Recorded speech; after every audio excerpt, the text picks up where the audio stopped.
Let's see. Felt came in here today. Hey, Nick. Hello. Just letting you know it's already live. Okay. Well, I am getting mine going. Well, first of all, I'm just showing you what it is I'm being pulled away from here. Because it's a fever dream I gotta do instead. Oh, I know you were playing Final Fantasy VII Rebirth. Yeah. It's one of those games where I got it at launch, I played it for like 5 hours, and then I put it down. I didn't pick it back up until like frickin' just a few days ago. What motivated you to pick it back up? The fact that it's taking up 150 gigabytes on my SSD, and I keep getting these big ass games that take up a lot of space, and frickin'. Oh, you mean how modern game companies don't know the meaning of the word compression? Nope. And speaking of companies that don't know progression, Activision, because so like you go to Game Pass and if you were to download like all of the Call of Duties, because I guess Call of Duty is just a gigantic hub now that Activision has made, Yeah. that you're meant to like switch from Call of Duty to Call of Duty, like that's the only game you're gonna play.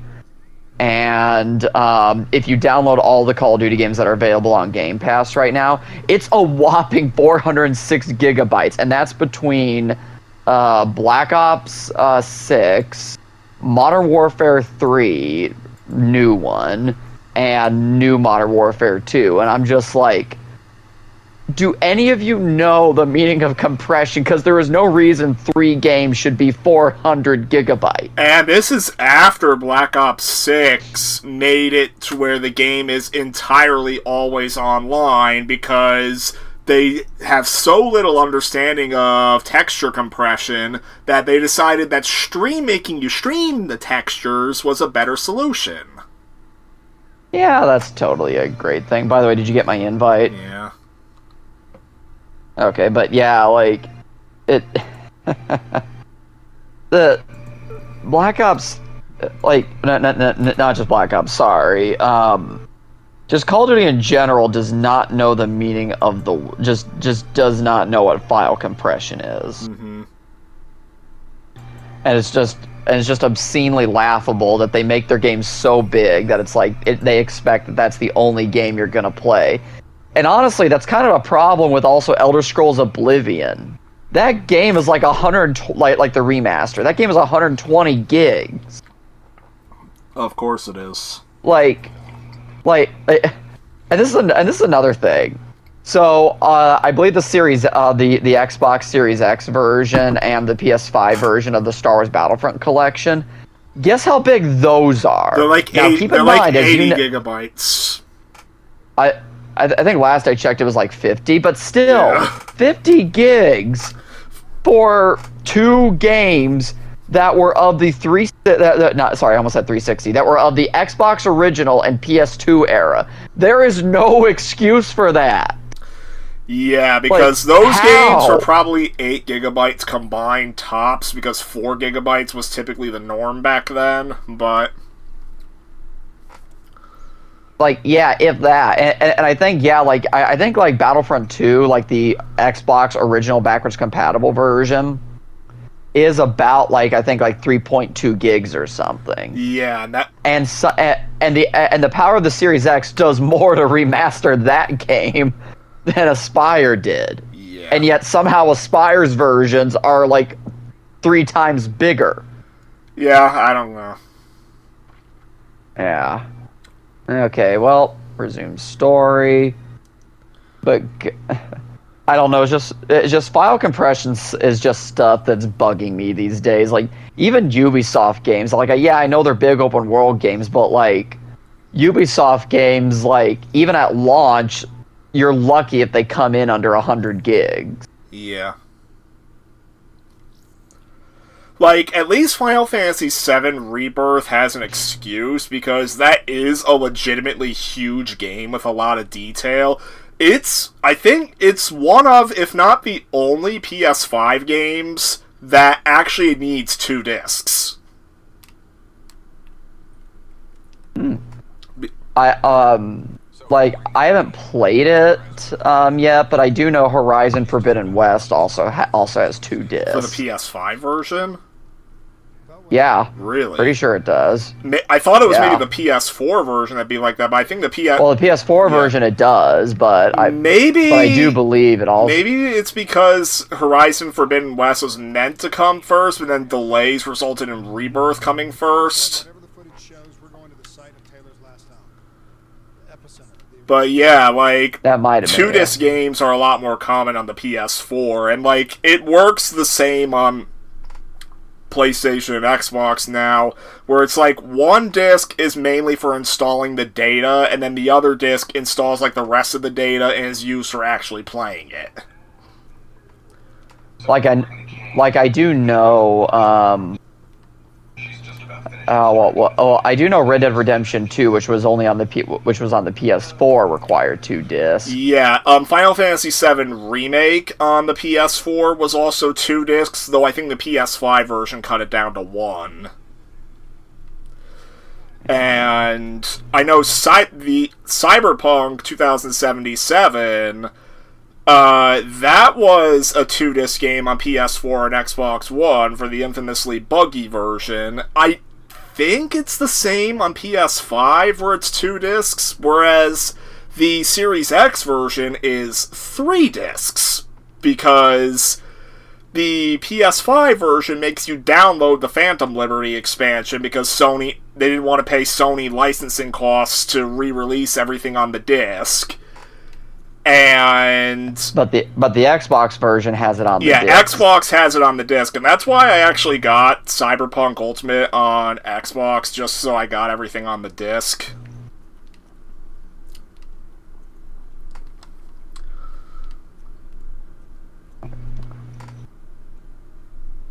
And speaking of Cyberpunk, by the way, I'm just messing with my loadouts right now, just because I unlocked a few things, but Cyberpunk 2077, it didn't start out great, and it definitely should not have started out like that.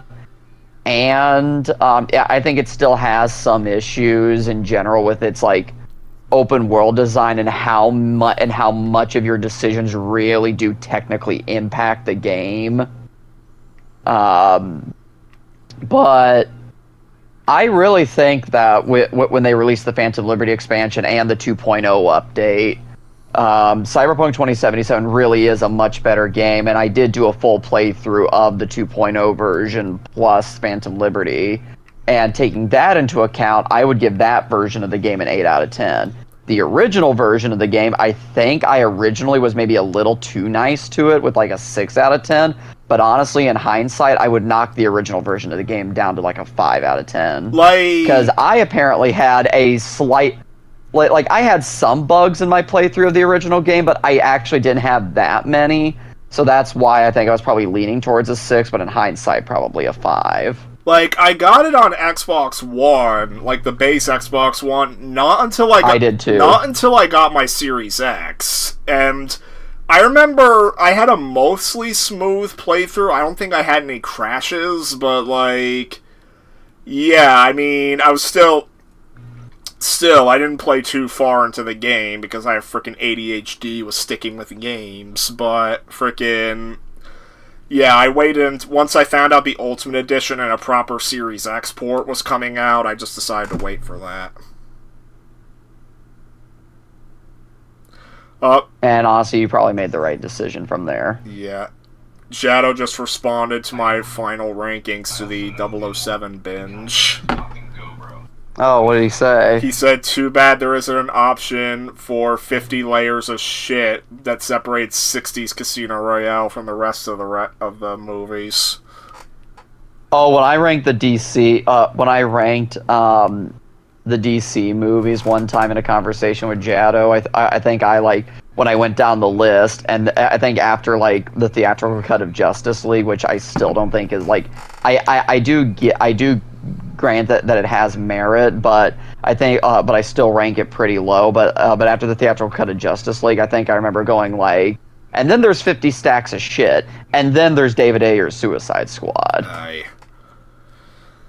But Okay, I'm gonna make a Blue Sky. so yeah, I mean, I finally finished the Bond binge. All the Daniel Craig movies are ranked now. I'm starting to wonder if No Time to Die, like, if maybe the slightly polarized reception to the movie also had something to do with the fact that the main plot, the villain's plot of the movie involved releasing a virus onto the population. Well, yeah, that's kind of a poor timing kind of thing, because it's funny because the movie was supposed to release, it was ready to go for 2020, but they had to delay it because of COVID. Well, especially because people weren't going to couldn't go to theaters, and you're not going to release a James Bond movie, a mega movie like a James Bond film. And even when theaters were starting to reopen, they could only be like half full, so you're not going to release it during then. Like, especially they released it at a decent time because that was around the time I was starting to go back to theaters. Like, the first movie I went to post-COVID was the James Gunn Suicide Squad, and then, unfortunately, I skipped No Time to Die in theaters. Instead, I saw Halloween Kills. I think I actually, speaking of those movies, I think I actually watched Halloween Ends on Peacock because that's, they were still doing that. Yeah, I did the same for Halloween Ends after I heard of the divisive reception, and I decided it wasn't worth the theater trip if I wasn't going to like it. Thankfully, I thought it was decent, but yeah. But yeah, No Time to Die, like, it's like I said in the review, I thought it was a solid enough finale, but, like, the biggest problem it has is Rami Malek's character. Okay, here's what I'll say about him before you go, is Rami Malek, I think, in concept, is a good villain, and I will argue he's well acted. Well, I'm not denying that. But the biggest problem he has is he does not have enough screen time to develop his character. Like, legit, all he gets is a flashback scene and a brief scene with Bond's wife, basically, explaining his backstory with her, and then you don't see him again until the climax, where he's just generic supervillain. So, it's like the writing is again, it's not the performance that's the issue, it's the writing for him. So, Rami Malek does what he can. Yeah, but still, it's my opinion that they should have just had Christoph Waltz's Blofeld as the villain again.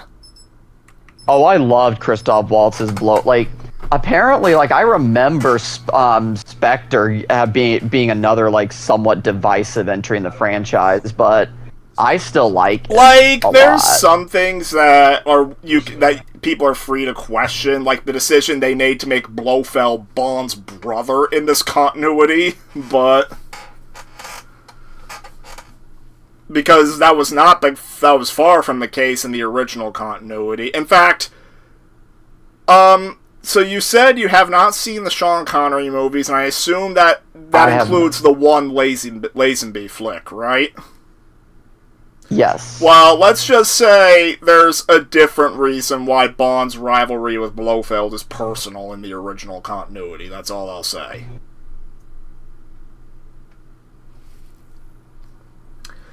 Oh yeah, and by the way, again, just to reintroduce it for the audience, the gigantic scrolling text you're seeing on the screen, that apparently has crucial plot information that you're expected to be able to read. But yeah, it's still... I'm shutting this mic off. It's still my opinion that for this movie, they may have been better off just getting Blofeld as the villain again, because the super virus would be within the MO of Spectre. And, like, the overall theme I felt they were going for was that Bond feels like everybody that gets close to him dies. Well, Blofeld's the kind of character who would know that and would love to exploit it. So, we follow Taylor's footsteps and see if we can find something down there that gives us answers. Like, I don't know, that's just my opinion. Do you see your character model in the cutscene or mine? Mine.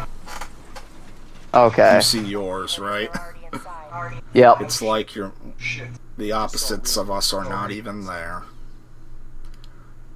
But then again, it's the fever dream. It's also maybe a similar fashion to the numbers in Reznov. Like, at least the mindfuck in Black Ops makes sense. Yeah. And also, like, the mindfuck in Black Ops makes more, like, at first it never made sense to me when I first played it as a teenager. But, I think it was after in a high school psychology class where we watched the movie, oh god, it was a Russell Crowe movie, Beautiful I think. Mind? It had Ed Harris. A Beautiful Mind, yes, and so... Yeah, I never seen that movie, but I think that was the first thing that came to mind when you said, like, Mind and Russell Crowe. Yeah, I should have brought in my 5th loadout for this, because it had a rifle.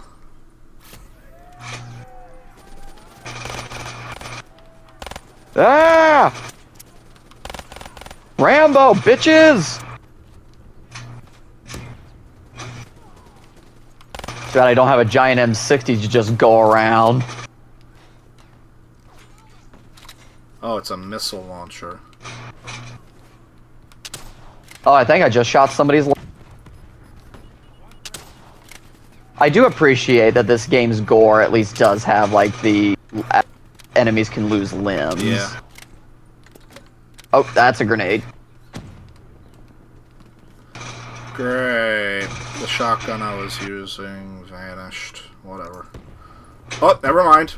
I have it. Let's see, where are...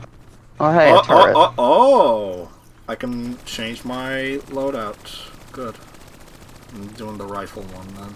Hey, giggity, giggity. Oh no.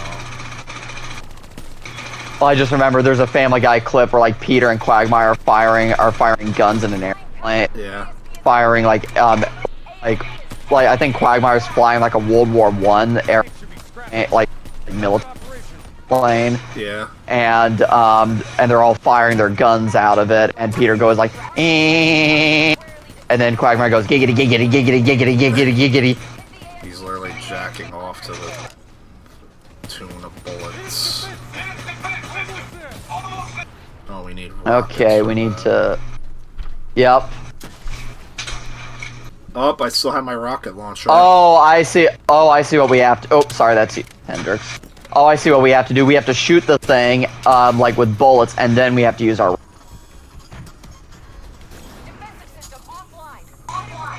Now we can hit it. Yep. Well, that's confusing. Okay, it's... Oh. Yep. Now we gotta hammer its small arms fire again. Oh.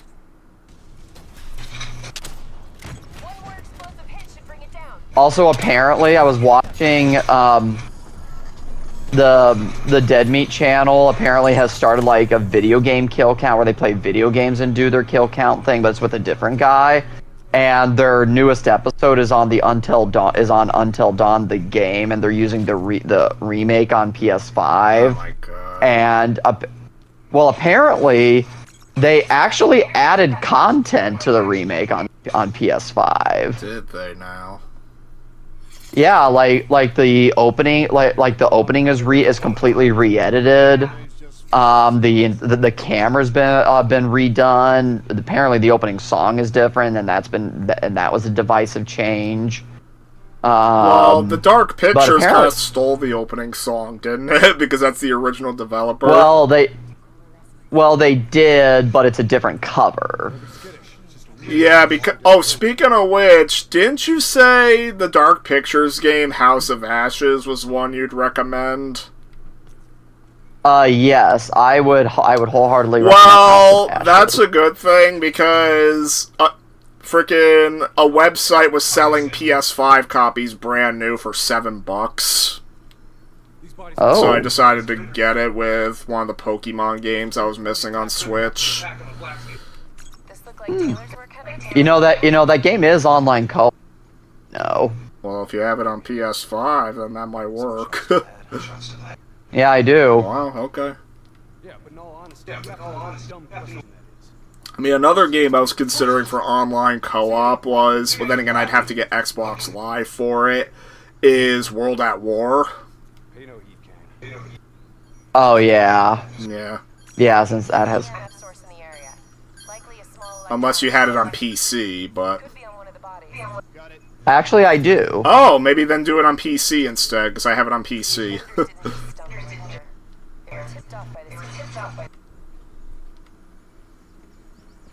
No. Activating recon drone. Hell, maybe I could even get it fired up on my Steam Deck. Syncing drone mapping coordinates. To your help.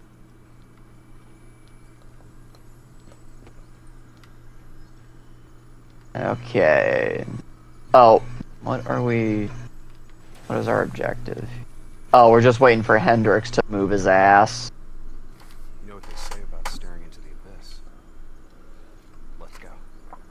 That's what they say about staring into the abyss? I'll take point. If I'm not mistaken, this is the first level in the Zombies campaign. It is, yep. Yeah, the Zombies campaign, they just re-edit it and change the order of levels. The footage we saw of the killer. You still think it was fake?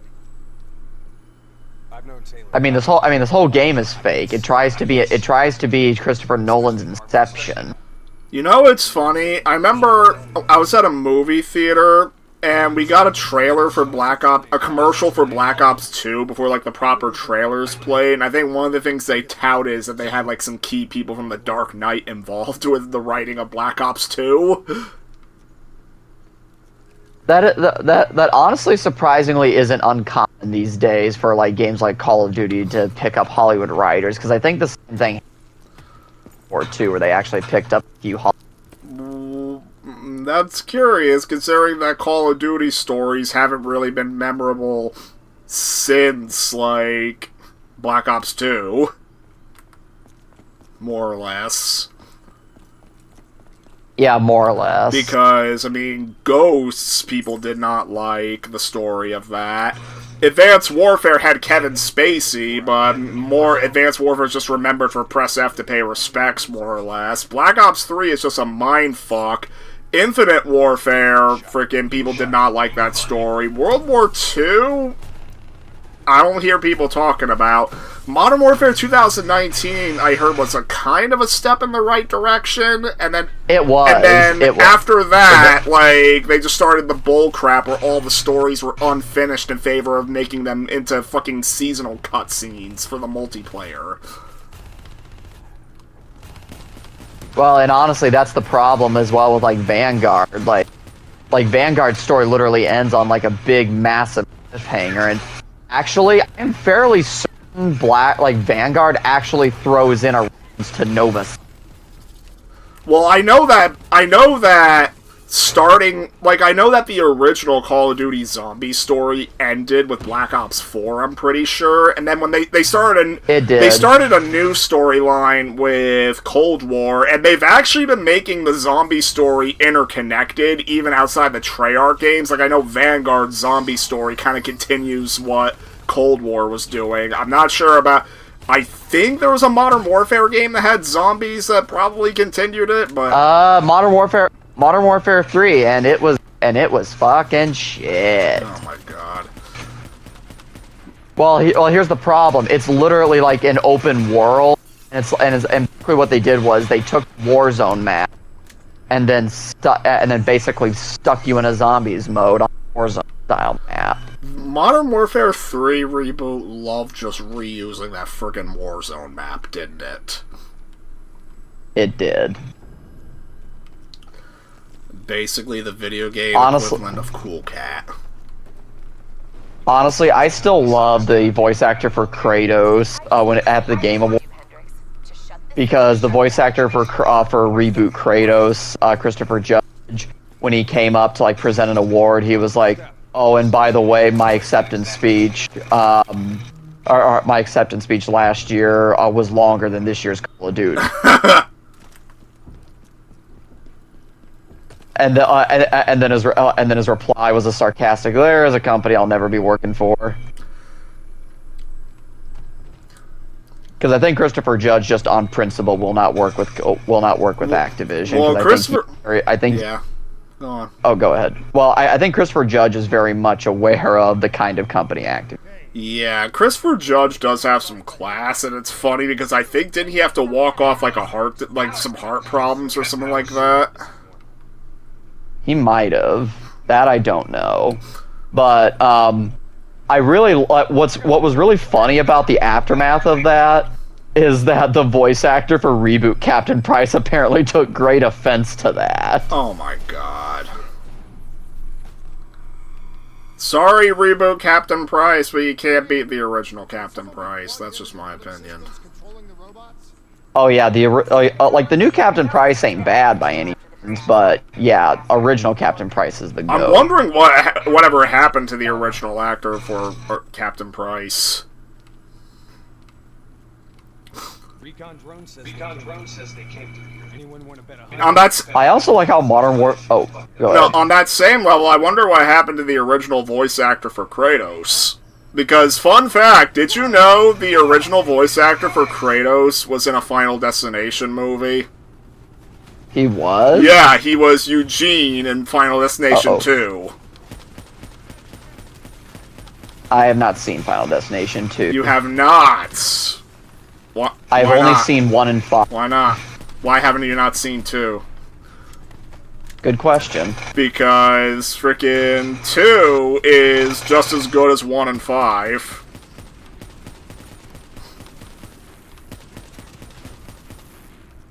I need to find an ammo box.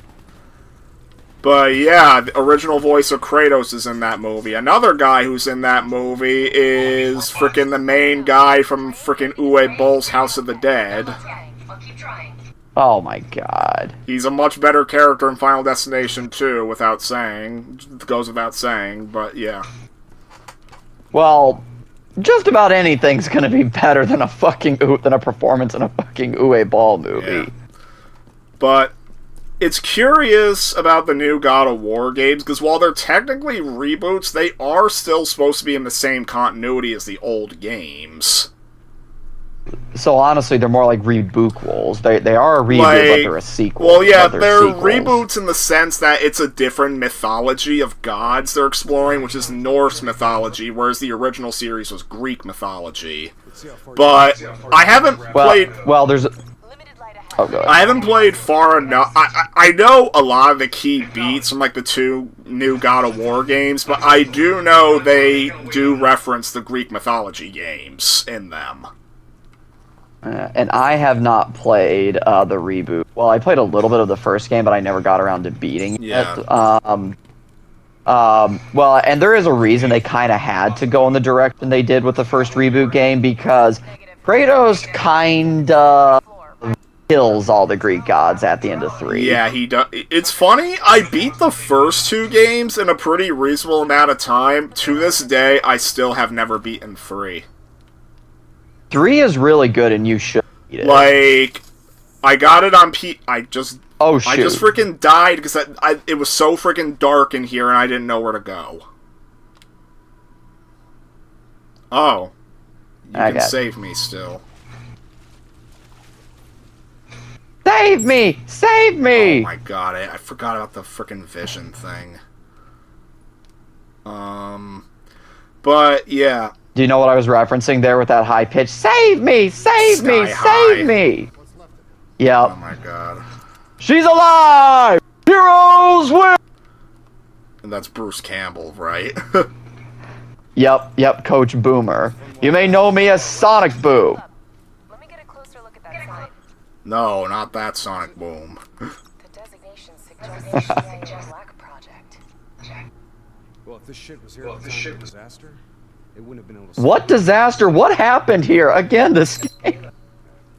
I think someone. Like, it just feels like it feels like a lot of this game is like, again, the twist will make things even stupider, but like, just all of this is just they just throw information at you and they expect you to be able to know what the hell the game's talking about. Sort of the problem I had starting out that Clair Obscure Expedition 33 game, honestly. Well, here it's like they don't even make an attempt. Like that game, at least pulls you in with a lot of other things. This one does not.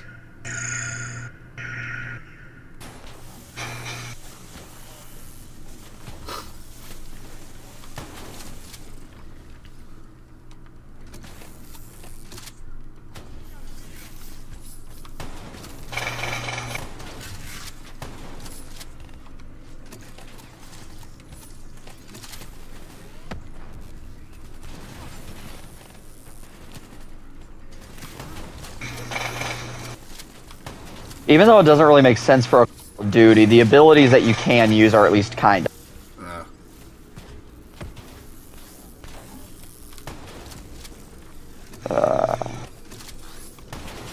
What the Oh, hell? behind you. Fucker. This basically is turned into a horror game. With robots. Call of Duty robots. Frickin' Rise of the Robots. You know, iRobot. do you know the story behind Rise of the Robots? No, I do not. That's an old fighting game for like Super Nintendo, Genesis, and all that. The big thing it was touting was its CG pre-rendered graphics that were like really impressive for the time, but then the actual fighting mechanics were bullcrap. As in, there were almost no mechanics at all. Like, no combos or anything, just single buttons you would press. And that... Just single And then they made a sequel that on the PS1 and Saturn that did actually put in a real combo system, and while it was a huge improvement from the first one, not saying much.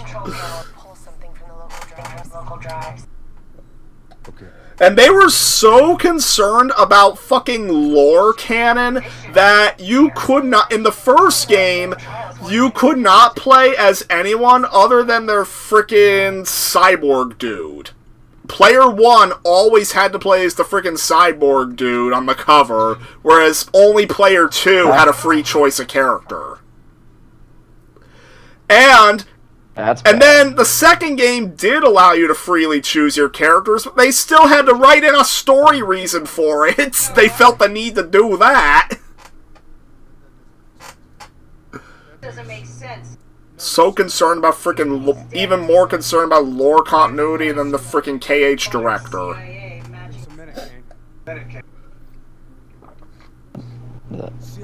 CIA brings us in.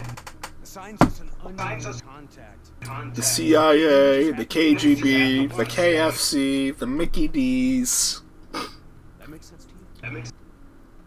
I mean, none of this makes sense to me, Hendrix. I don't know yet. Just keep your eyes and ears open. Especially around Kane. Wait, is Hendrix? Please tell me that's not Troy Baker. Yeah, Kane, we're good. Oh no, it's not. It's some guy named Sean. Can't be a coincidence. Let's move. For some reason, though, it's like his voice just has that Troy Baker sound to Oh it. my god, it won't let me see the frickin' voices in order.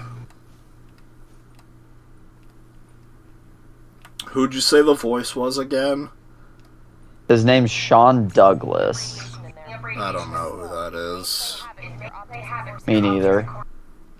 Oh, yep. I was about to say we got apparently there's radiation. I mean, tellingly, his only known voice, literally his only known acting credit that I recognize here outside of miscellaneous work is this game.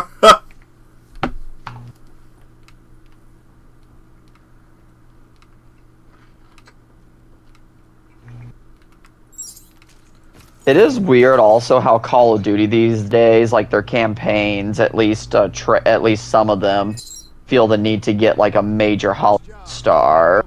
Like here it's Christopher Maloney. World War II was Josh Duhamel. Oh. I kind of feel like they stopped doing that with the more recent games.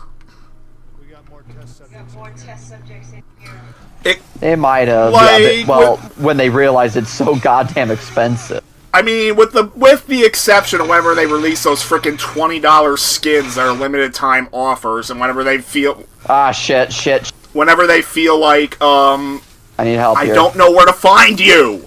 Kill me. Just kill me. I don't care. God, this is so cool. But yeah, frickin' Black Ops Cold War, frickin' they got Roger L. Jackson to record all this new original dialogue for that limited time Ghostface skin. Okay. Oh my god! You can't turn the frickin' night vision on anymore. Well, it's because they disabled it, because I guess like Stupid. we're in an area that's filled with radiation. Okay, check your corners.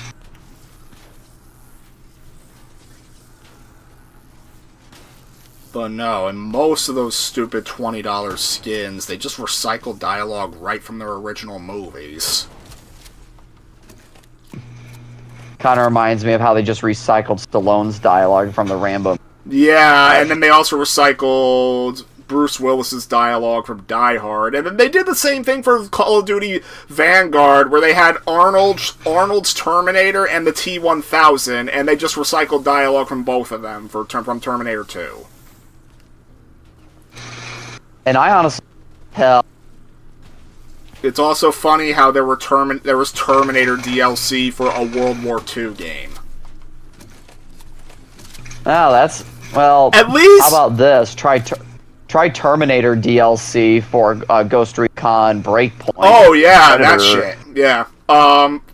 and Predator DLC for Wildlands. Oh my god! But frickin' Well, and specifically, by the way, for Breakpoint, it was Terminator Dark Fate themed DLC. oh yeah, Gears of War 5 did the same thing. I think. Oh yeah, it did. Yeah, like I think with like character, like multiplayer skins and whatnot. But then, at least when they had John McClane and Rambo for Black Ops Cold War, at least it made sense, because those were 80s movies. But now they just want to do like be fucking Fortnite. Like they have Nicki fucking Minaj as a playable skin. Yeah, they basically want to be Fortnite. Excuse me, by the way. Oh, by the way, your things are back. Good. And now we don't even need it, because we see the frickin' light. But your abilities are back too. Oh yeah.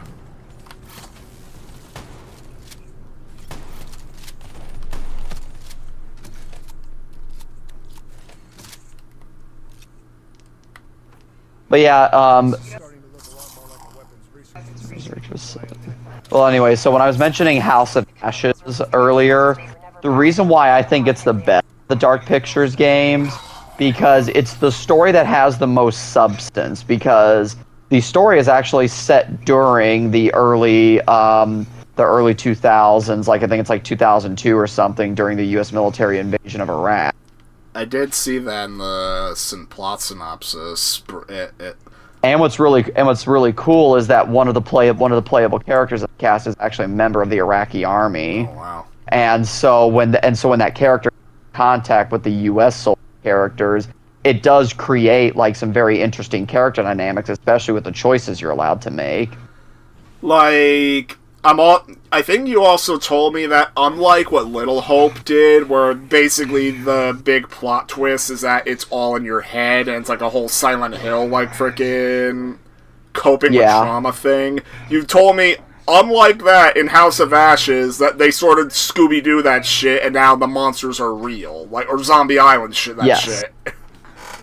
Yep. They zombie island it where like it starts out kind of normal, and then it does the thing. I am curious to see what the curator's commentary is going to be in that game, because I liked his sort of witty attitude he had in Little Hope. He's like honestly, he's the best part about any of the Dark Pictures games, including Man of Medan. And Man of Medan suffers from the same problem of once you know that nothing is trivializes a lot. Yeah. Because, like for example, if you see a monster coming towards you, you don't need to be scared because that you know that's real. Yeah. Oh, I guess we're here to kill Diaz. Who's Diaz? For some reason. One of the members of of Christopher Maloney's team. Oh my god. By the way, sorry if I got mad in the frickin' darkness area. Oh, no, you're fine. No, you're fine. I feel like I was getting mad. Focus fire on the cooling rods in the towers surrounding Diaz. That will expose the core's corresponding access point. Once it's open, you're gonna have to get up there and drop a grenade. Get up there and drop a grenade in it, that's all I heard.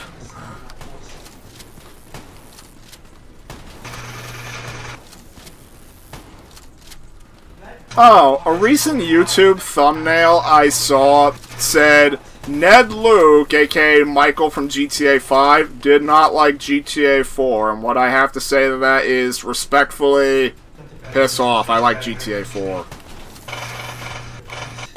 I have the PS3 copy, as you know, and I do plan to get. I would say if you were able to get it on Xbox, that'd be great, because it performs great on Series X compatibility, but PS3 is still a viable way to play it. Well, that and also the DLCs just come on. Well, there is a copy for the 360 that does that too. However, it's 2-disc, with the DLC campaigns being their own disc. Oh, you have to destroy it. Oh, grenade.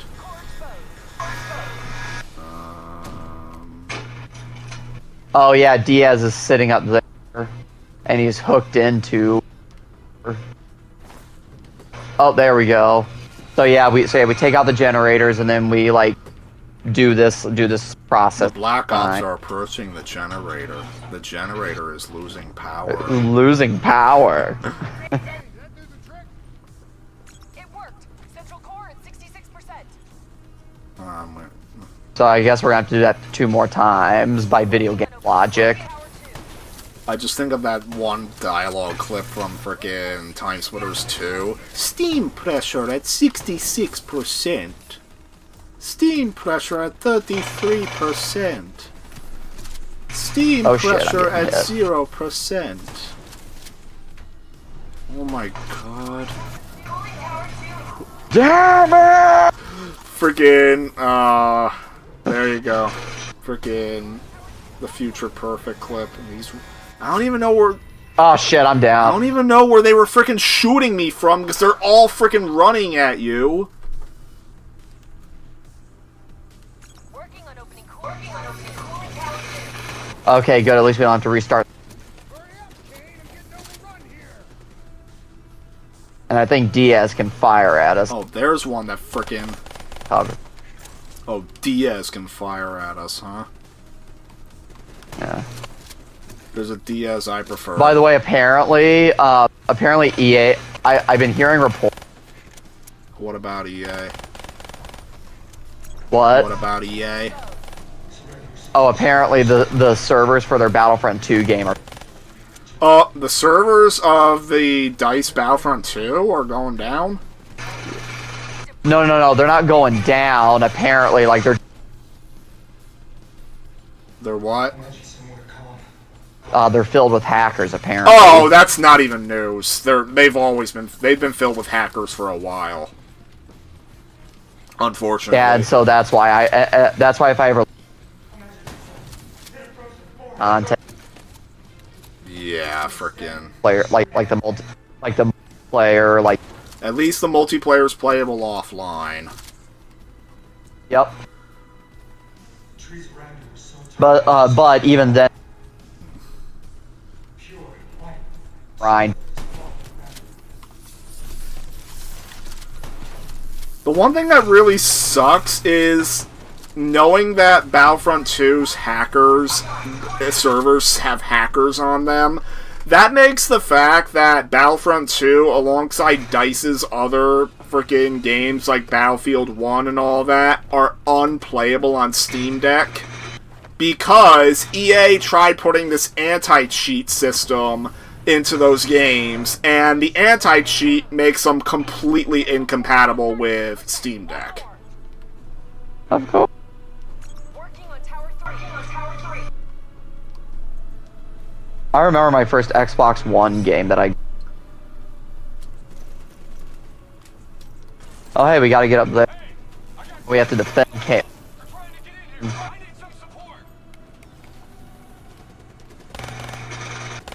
But anyways, Battlefield 4 was my first Xbox One game. I remember... Yeah, that was like a launch title for the Xbox One.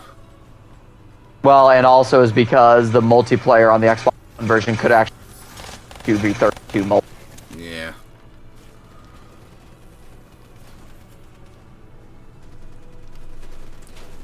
I just remember trying to finish Battlefield 4's campaign, and I just did not like it. It's very dull. Yeah.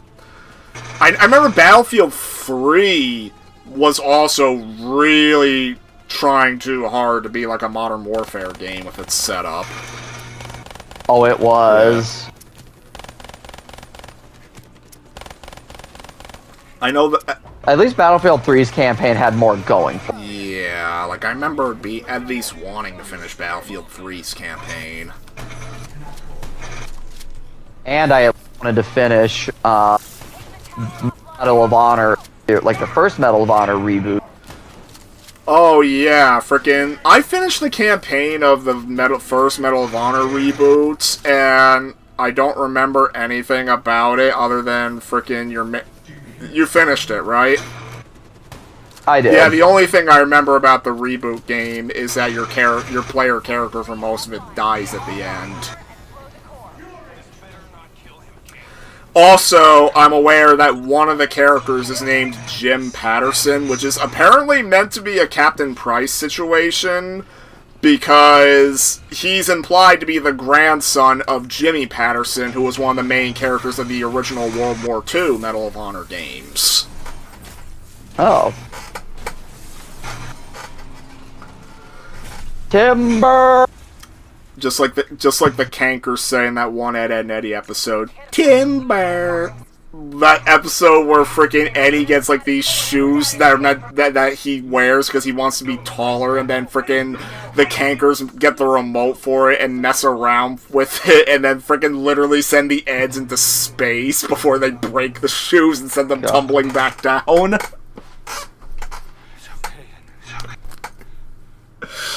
Oh, this is where really mindfucky is this whole Frozen Forest thing.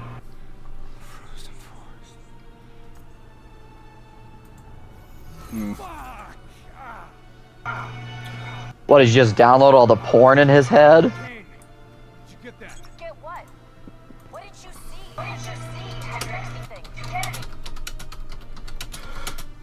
Hendrix? I just discovered that stupid multiplayer deathmatch game that Capcom tried with Resident Evil, RE-verse, it's shutting down. Yeah. Boo-hoo. Oh yeah, because Boo-hoo. it was a stupid idea.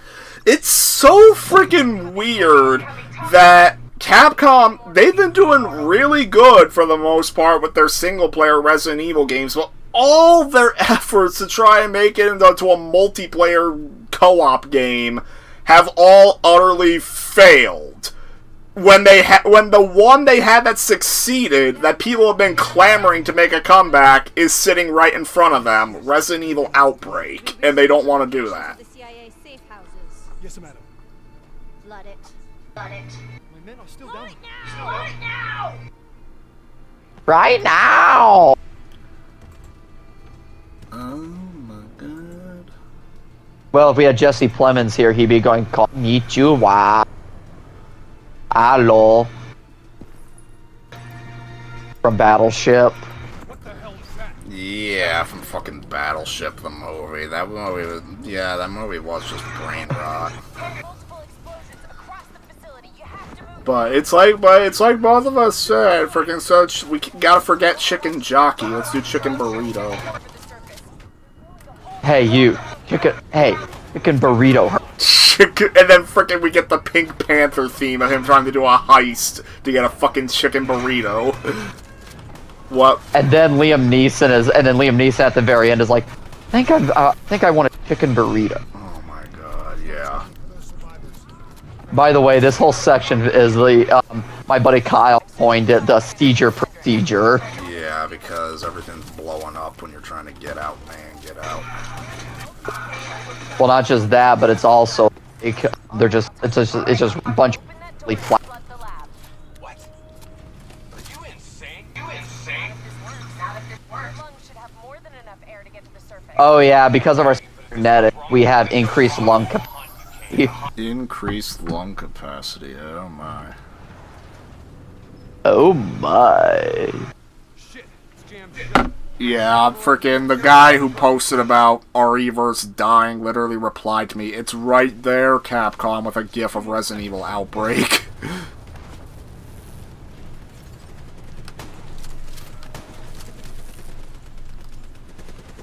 I forgot, how do you switch your powers again? Hold down the D, Oh, D-pad. Okay. and then use the right thumbstick to. Yeah. Alright, robot. Sebastian Kruger and Dr. Yusuf Salim. So basically, we're about to be under the sea, under the sea. Oh my god. Oh, You know, with the Bond binge now done, you know what this means, right? what? I now have to start the live-action remake binge while I still have streaming. One of those is gonna be Little Mermaid. Little Mermaid at least had more going for it than some. Like, first thing I will probably do is I need to do some cleanup, because there are two mainline Disney movies I've released since my binge of that ended. They are Wish and Moana 2, both of which I'm not looking forward to. Oh god, I heard Wish is just Like, Wish is just kind of hollow, is what I. like, Wish is meant to be a celebration of, like, the Disney animated canon, but, like, this freaking production note sums up their thought process on that movie perfectly. Originally, the plan was to make it hand-drawn animated, and then they scrapped it and did CG, because, word for word, the producers were like, 2D animation is too hard. Of course they just. And then they thought about compromising by making that cute little star character 2D, but then the rest of the movie 3D. And then basically, Well, and I also heard the no like his character to be the villain, but like he's kind of right that you can't just make everyone's wish come true. yeah, that's a big story problem with the movie. But yeah, freaking. But getting back to the star, they were going to make the star 2D, and then they were basically their response was to plug their ears, going, too hard, too hard, too hard.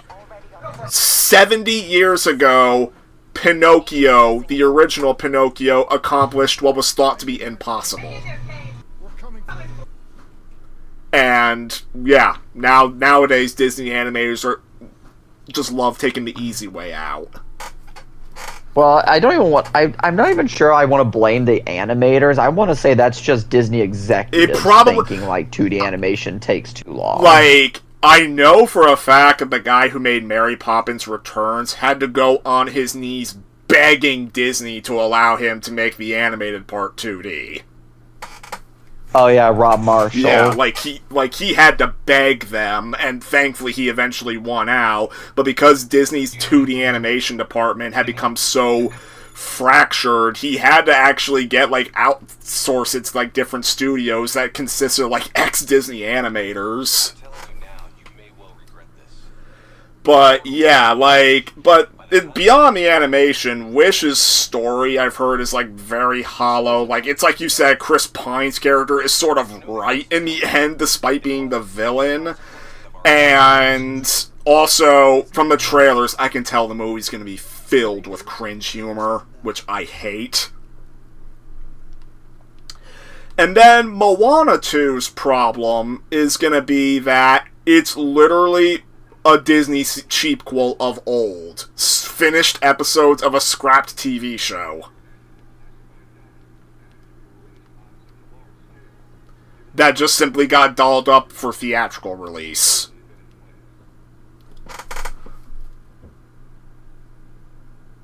Miles, you there? Oh, yeah, you are. Oh no, I'm there. I'm here. I just don't. I just can't add. Since I don't. Yeah, but I'm gonna be watching both of those before going to the live-action remake binge. And there's one other movie I kind of have to add to my list out of obligation. One of the live-action remakes is of a movie called Pete's Dragon, which was not a fully animated movie originally. It's not considered part of the Disney animated lineup. It's basically, it was a live-action movie originally that just happened to have a hand-drawn animated character in it. So I kind of have to... By the way, you good to go? I kind of have to... Where's the armory? But yeah, I kind of have to watch the original of that just to have comparison. Alright, I'm just gonna... Yeah. Drag this. Dun dun dun dun dun. Now I started stacking up some of my physical. Taking them to your new place. Yeah, but I am probably also gonna.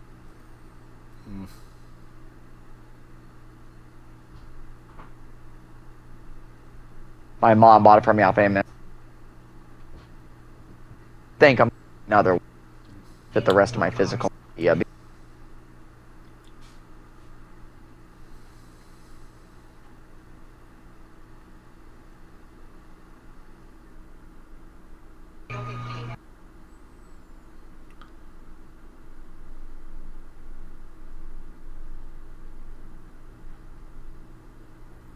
That face looked terrible. Not as terrible as my face. Also, by the way, I'm pretty sure I saw like a quick sentence of plot critical thing related to Hendrix in that text that's just scrolling by. I'm sorry, anytime I hear the name Hendrix, I just think of Jimi Hendrix. Oh, by the way, back to Battleship, another thing I remember. Yeah. Like, was trying to help me. Just say Jerry. No shit. He makes many good movies. He's a humanitarian. I'll tell you this. Okay then. Yeah. So do I just thought that was funny.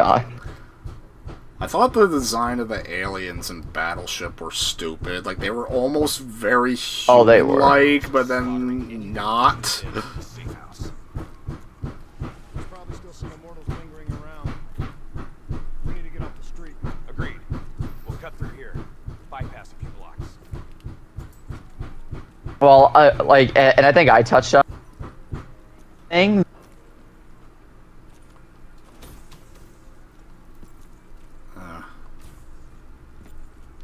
A floating museum was somehow operational as a battle, as a combat ready. Yeah. And on top of that, you just at least the movie kind of lampshades that about the frickin' old battleship from Pearl Harbor, and that the veterans of the U.S. Missouri happen to be there and ready to go.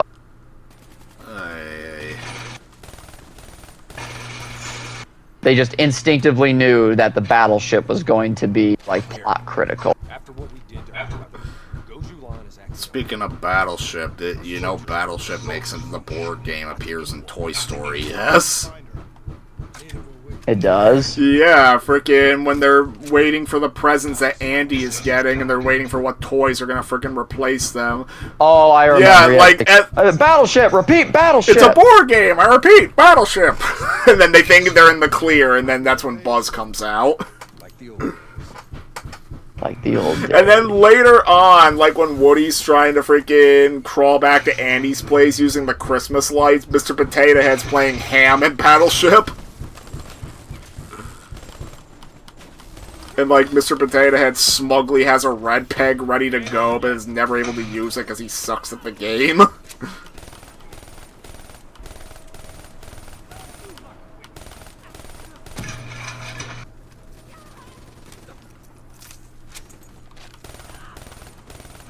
You know, That's Mr. Potato. That's Mr. Potato Head to you, bad murder. long gone. You can face the fact that maybe Buzz was Andy's new favorite toy, so you got rid of him. Well, what if Andy starts playing with me more, Woody? Huh? You gonna knock me out the window, too? Was it Toy Story 1 or 2 deleted scene where Woody is like almost cartoonishly Where Woody is almost cartoonishly what? Here we go again. cartoonishly mean?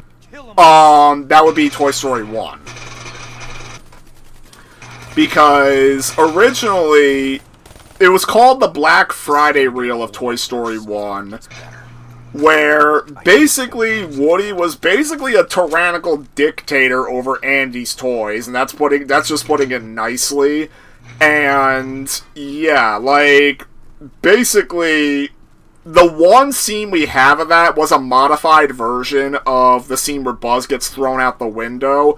In the Finnish movie, it's an accident because Woody just wanted to put him behind the counter, behind the tape, behind like the drawer, so that Andy wouldn't see him and Andy would take him to freaking Pizza Planet.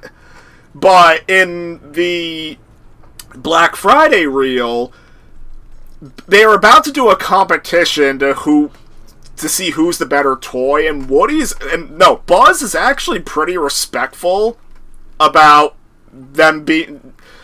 wishing themselves luck for this competition or whatever. Woody takes Buzz's hand, he throws him out the window on purpose. Jesus Christ!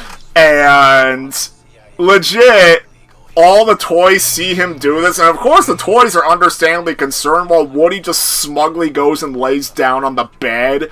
And yeah, like, the toys standing up to him here, you're supposed to be feeling bad for Woody. But no, like John Lasseter put it like this. The main goal when they had to rewrite the movie was to make Woody likable. Like, Oh dear.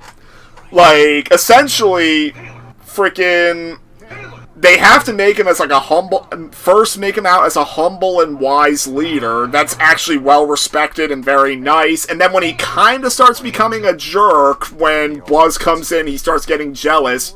The intent is that you have to be like, oh no, Woody, don't make these choices, instead of being like, what a jerk, I don't like this guy. That's word for word what Lasseter said on the matter. Huh. Like, I think even Tom Hanks himself flat out said that the character was a jerk when recording that dialogue. Alright, do we shoot these guys pouring the gas? Yeah. Oh. Well, Oh shit! Damn they're it. dead. It's okay, this is a fever dream, it's not real. I think this is supposed to be a stealth. Well, that already went out the window. Yeah, who cares? Shit, go. Yeah, we're going hot. That just reminds me of that one scene from Looney Tunes Back in Action. Throw it out the window! Throw it out the window! Or innocent people could be hurt. Just throw it out the window! It'll send a bad influence to children. Throw it out! Boom!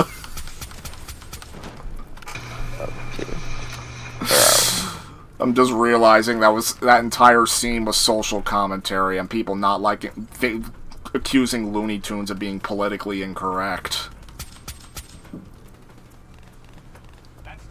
That movie was ahead of its time.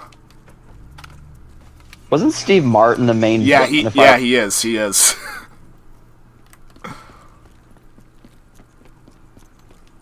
Honestly, when I picture him, even though he's under a lot, you can see it in.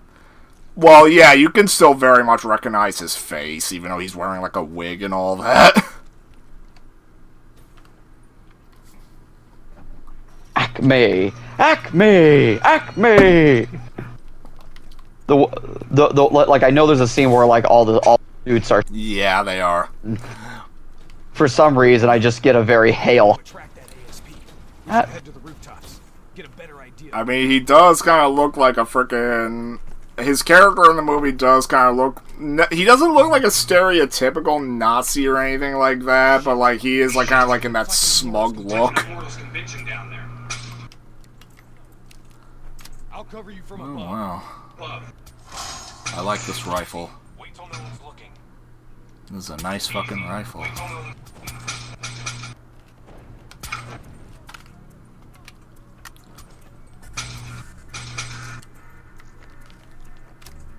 God, these guys are so dumb. These guys. You know, I'd be curious to hear your... I think I may have sent you an emulated version. I want to hear your thoughts on Spider-Man PS1. That's just a thought that came to my mind. You have not. Fuck. But I have played the PC demo disc way back. Yeah. The PC demo disc for it because was at Yeah. in a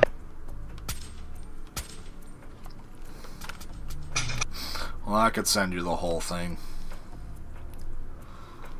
and I think where the demo it actually allows you to play a good chunk of the beginning of the game. Like it takes you from like the first level where like you swing into the you meet Black. Yeah, that's the first level. And then it actually lets you play all the way up to the fight. You do the fight, Black gets in, and then you see the cutscene of not The cutscene Hey. of what? cutscene of Doc Ock like in an ambulance. Oh, so you do the fight with Rhino? Yeah, like Do you do the that's fight with where Scorpion too? Yes. Okay, that's like a good chunk of the game. I mean, then again, the chapter that comes right after Rhino is a chapter with Venom, but that's a very long chapter, actually. But yeah, so it was a pretty demo, Wow. and I played the crap out of that demo as a kid. So, I'm assuming... I don't know if you have memories of it, because it was long ago. If you got the Rhino if you got up to Rhino, did you see the cutscene of Venom doing the Venom Marathon? They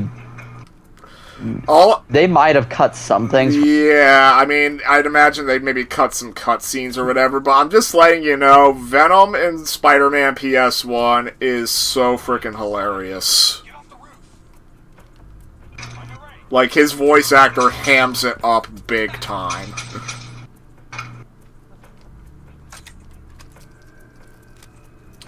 And yet, ironically, child me was scared of him.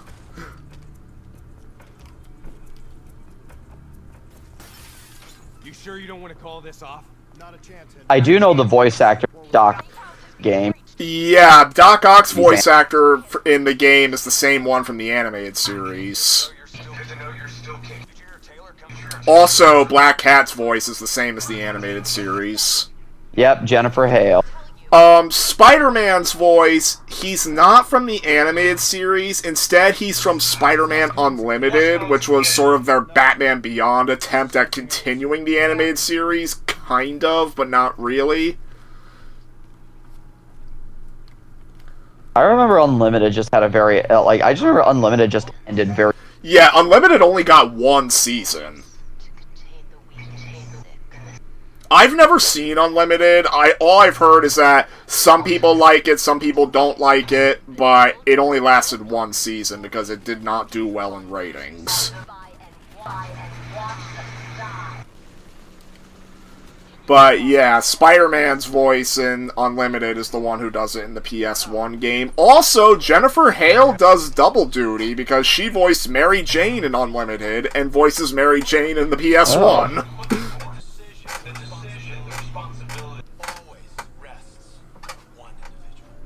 Oh. Again, like this twist is going to just. What the twist? I don't want to spoil it for the audience. It's going to throw this entire plot fucking window because it is goddamn stupid.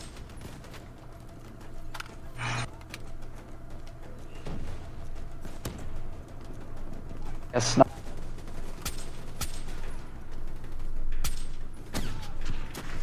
I think there's a corpse that's standing up over there. I think there's a corpse that's standing up over there. Woo! Oh, I gotta get closer. I have a grenade. A grenade. Ah, damn it. Grenade took out of. I want to get closer so I can see that frickin' standing up corpse. Without us dying, because then the corpse will despawn.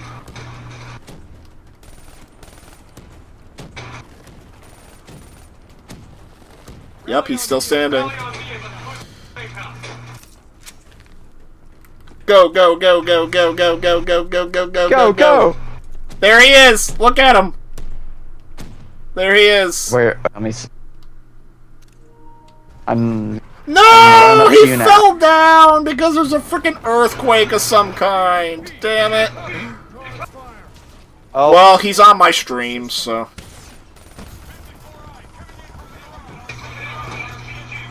Well, now we need the rocket launcher thingamajig. I'm just using my grenade lock, so you pour bullets. Oh, okay. Yeah, I'll do bullets, you do Or at least I'm not sure if that'll work. At least. Alright, now you have to blow him up.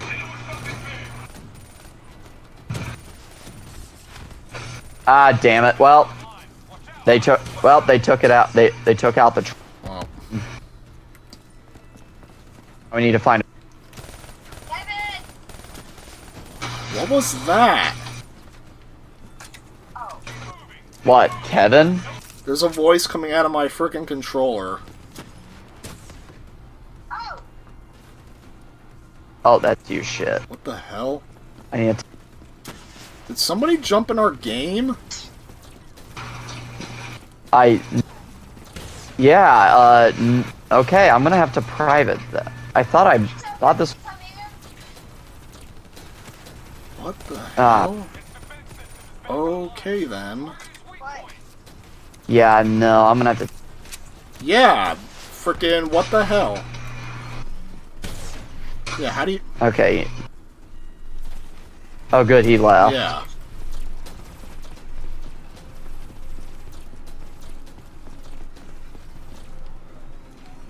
Alright, we need...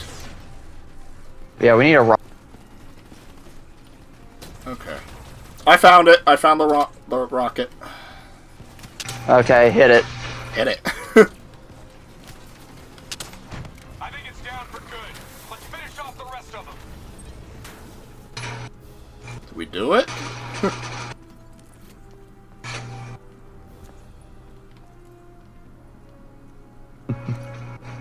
It's so much fun using that ability where I can. Compromised our comms.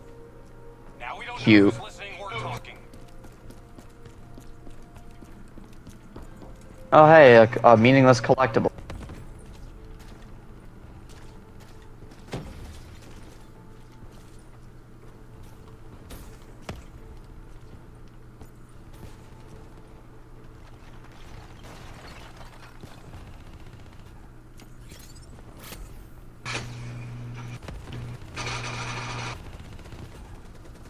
Oh, it's one of those big guys down there.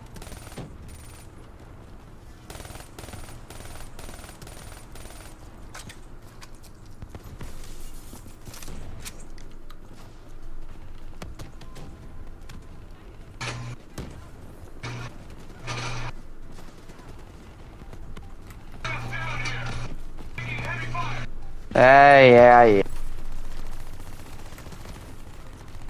Don't worry, I'll mow them down. Hendrix.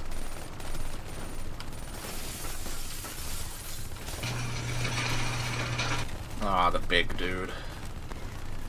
Don't worry, I'm laying heavy.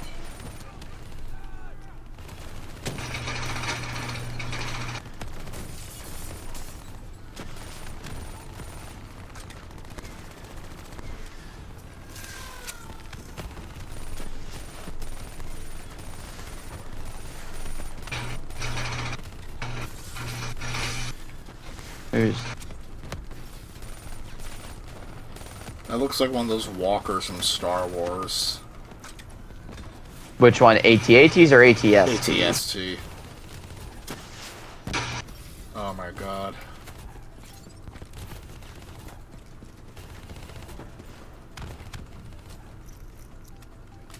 Big guy.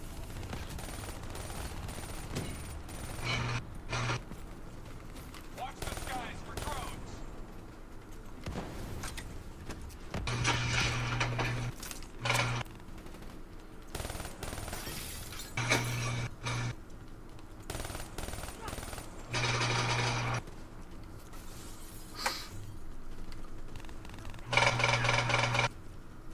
Oh hey, I hit level 17, finally.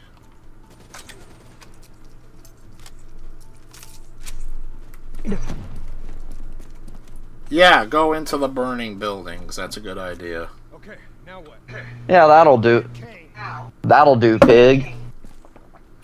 That'll do, pig. That'll do. That'll do, donkey. That'll do.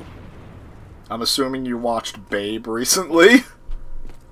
Well, no, I just know that's an Babe. I haven't watched Babe in. Yeah, I've never seen Babe. I only know that that's where the quote comes from. No. Hey, you hear me? You hear me? He's dead. He's dead. Accept it. Who are we trying to save now? That Kane woman who is helping us.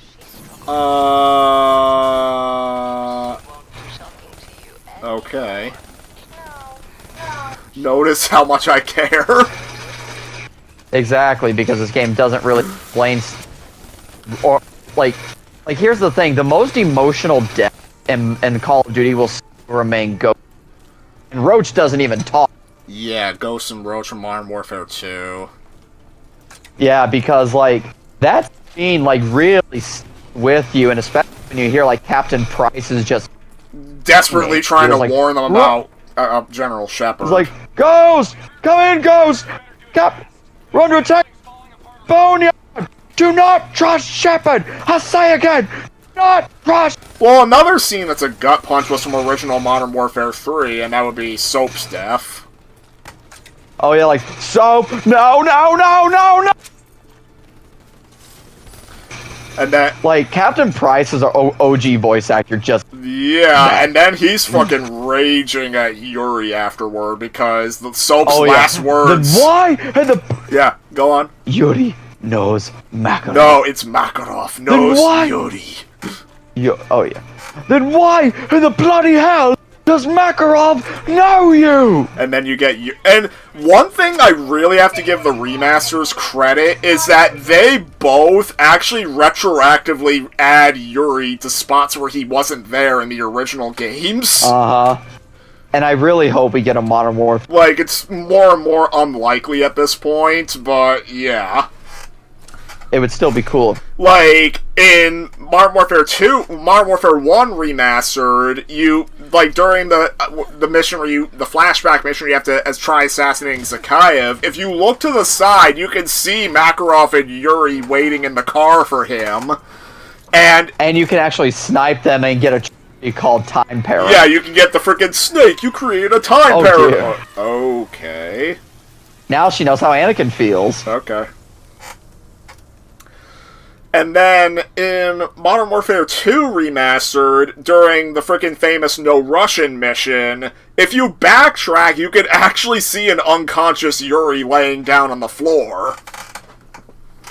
Because he was trying to pursue, like, Makarov's crew, like, shooting everybody, but then he was wounded, but Makarov caught on to his betrayal and shot him. I just noticed. got a lot of blood on you.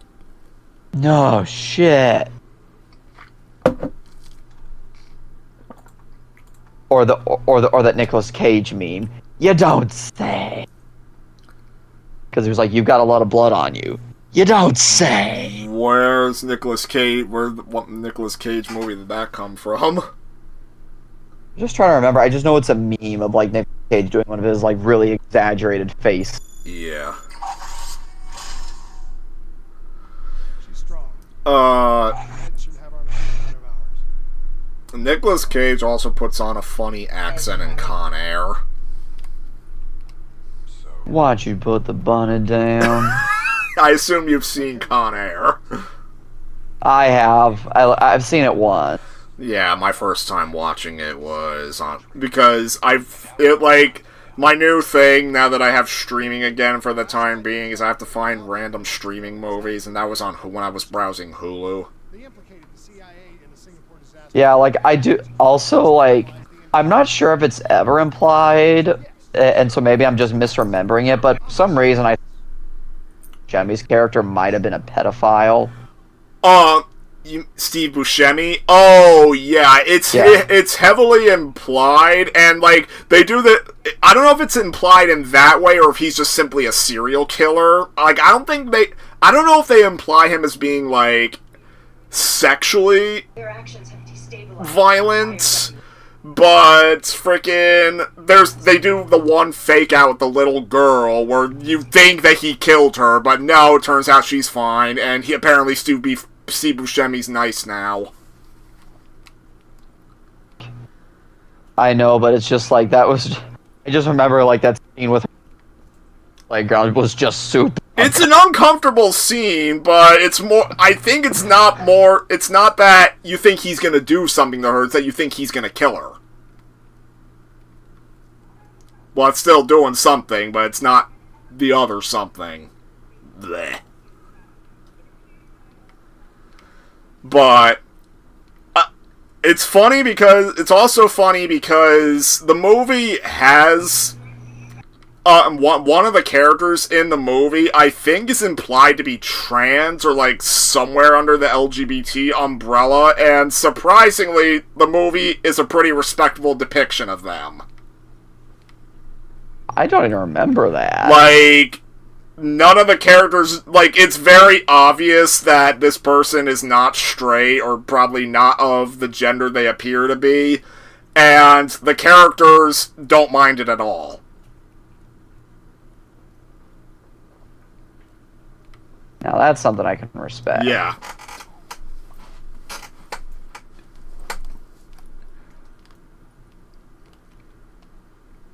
Just a little trivia I thought he'd be interested in. Oh no, I am. Yeah. They've already I've maxed out that assault rifle. 7.62 millimeter full metal jacket. Outstanding, Private Pilot. I think we finally found something good. I might even let you be a rifleman in my... I definitely need to keep upgrading this weapon so I can get an extended mag. I fully upgraded this assault rifle. Now I'm just waiting to buy a wild card that allows me pistol. or attach. If I'm being honest, I want to go with this Annihilator for my alt. For loadout 3. Oh yeah, make sure you make the room private so that we don't get unwanted guests on accident. Yeah. See, social. How do option are we? Thought I had done that. Wish there was a way to. I'm not sure if there is a way right now. That's not good. Like there is, but I think I have to do it before we started. You have to actually restart. Oh god. Well. Yeah. Well, let's not worry about it. I'm sure I'd be able to. I'm sure I'd at least be able to kick the person. Yeah, if anybody comes in again.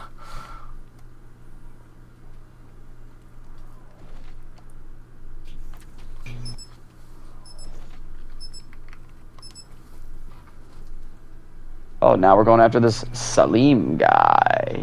Who's Salim? Oh, wow. Some doctor in this game. Some Wow. doctor? Yeah. Probably about 5 is when I'm going to need to break for dinner. That's like in another hour. I mean, my folks are probably going to start calling me because I know they're making dinner now, but I'm going to tell them, nope. I got another hour. I'm going to wait. We're on our own. Matter of fact, I'm going to message my dad just to tell him. Sebastian Kruger? Who the f*** that? Oh, hey, we're going to Cairo.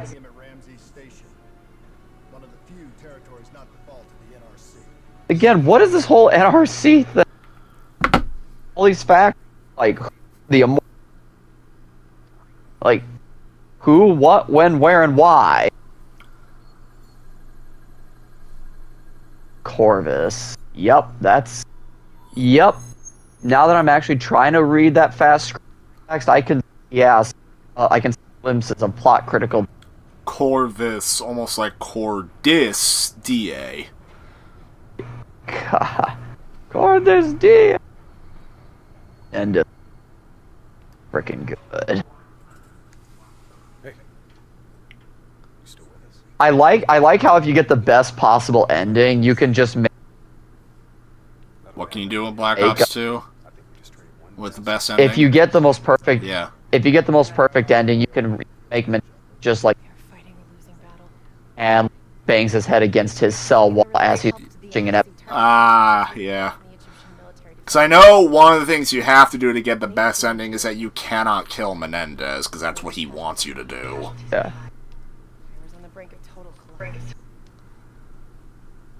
Oh no, a scripted walking section. You will. You don't hide out in Cairo. You're really trying to run away from You're meant to take in the atmosphere. Look at this hopeless situation.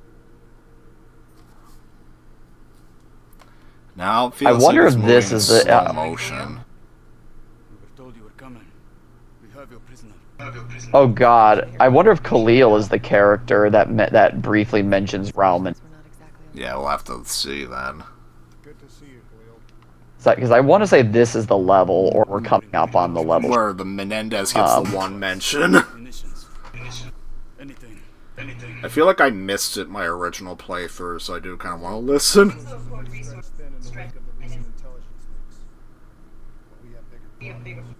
Your prisoner may have information on those responsible for the NRC's latest attack. If we apprehend them, we'll be able to ensure more support for your army. That's a polite way of saying shit. You want help? Get in line. We were lucky to secure Dr. Salim before the NRC advance. I warn you, we will not be able to ensure his safety much longer. Don't worry. I won't need long. Our men are ill-equipped to deal with the NRC's robots. What's your operational strength? We have less than 1,000 men. A dozen armored vehicles and a squadron of VTOLs. Essential supplies are low. How are you still holding on? You can thank Raul Menendez. Nope. Ah! Raul Menendez was a hypocritical egomaniac. Thought he could make a better world by fucking everything up. After the strikes, And that's all that, and that's... to abide by the Allied Drone Defense Act. That's all we hear of Menendez, I guess. Directed energy And that's supposed to be our tie-in, that this is... This is still very much the same universe. Ooh. nations. The dead are the only reason we are still here. Maybe so. the dead. I remember, I don't know if it was for this game or for Black Ops 4, but I supposedly they did want David Mason to appear in either this or Black Ops 4, but then they just didn't. Setting a temporary system. Links to WA Command are down, but you can still connect to our local systems. The doctor is being held in... David Mason being Alex Mason's son from Black Ops 2. Oh, yep. For your cooperation, Lieutenant. Appreciate it. And now we're going to have to shoot our way out of here. Oh, now we don't have to walk no more. I do not know or care who you are, but you are holding me without cause, And I demand you speak to representative that which have a seat. Have a seat. It's okay. Let him run with it. These men right here. Do you know them? Do you know them? Do you know them? No. Well, they know you. They know. You were involved. You were involved in a biotech adolescence. Or more specifically, CIA Black Project running out of its basement.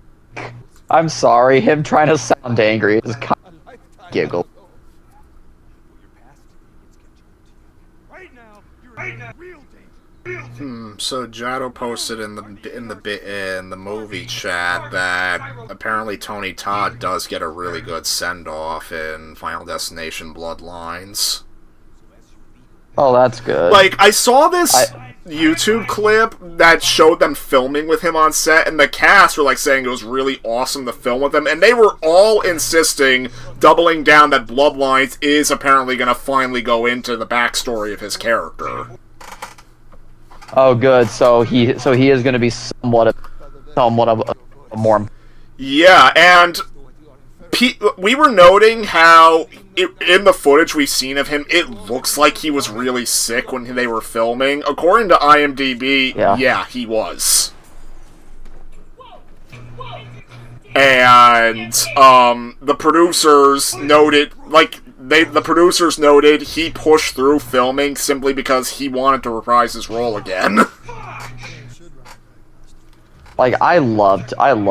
Like, Tony Todd was a real trooper for doing that, especially because after 5 came out, like, he was saying he was excited to do, like, the plans 6 and 7, and then those never happened.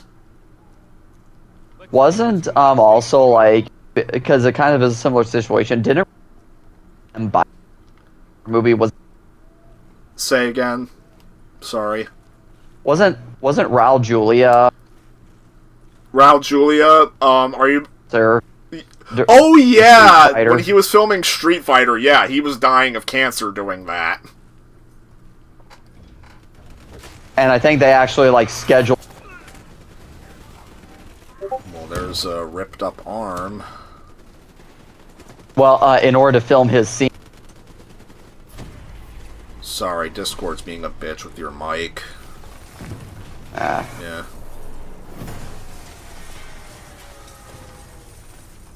You're saying they were trying to schedule around his medical treatments for filming? Believes, or they try to schedule Okay. the stuff.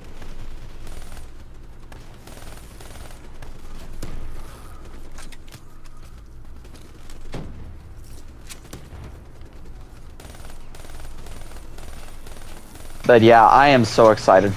Yeah, I want to see Final Destination Bloodlines. That comes out in... Hell, I might be able to go next Friday or next Thursday to see it. Wait, oh yeah, wow, it comes. It comes out next week, I think.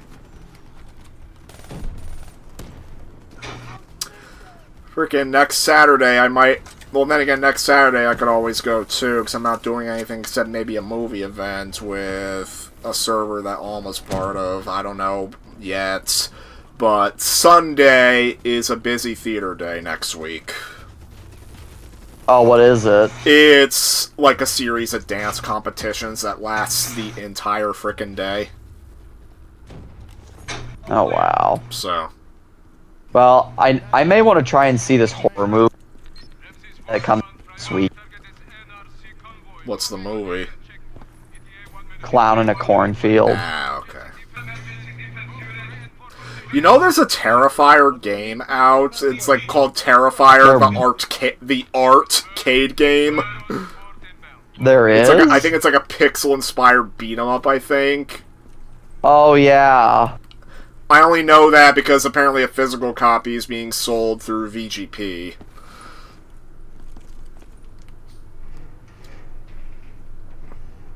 I wish we could get like an actual like person horror slasher type game with art. More than... I'm wondering if they may eventually introduce art into Dead by Daylight, but... Oh, they probably will. Yeah. It would be kind of cool if they actually... Well, it's not like they could get David Howard Thornton to do voice lines because Art doesn't talk. I know, and so that's why I say they should get him to, Do like motion capture or whatever. yeah, motion capture him. Ah. Because, like, David Howard Thornton really understood. Like, compared to the first guy who played Art, like, David Howard Thornton is so great at giving Art so much personality and having him basically say a lot of things without actually saying anything. I really love how Art is so childlike sometimes in Terrifier 3. Like, that was actually kind of charming. Yeah, but and then he's able to go from childlike and innocent to cold and ruthless, like, within a fraction of a second.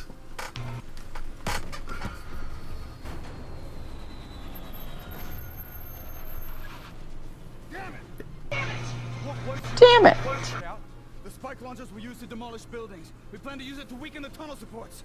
But that damn well drop before we can get the truck into position! For once, Ladies. the plan. Oh, we're gonna take these things, and we gotta plant them in the ground. Oh wow, you can actually launch these. Keep on them! Don't give them a chance to breathe! No, I wanted to shoot somebody with this. Oh wait, you blow them up. Okay.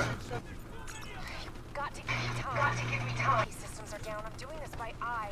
We don't have time. Whoa! Oh, I think I. That was so perfectly timed, you getting downed with me firing that. Why is that? Because I fired a spear, and the moment you went down, it hit somebody.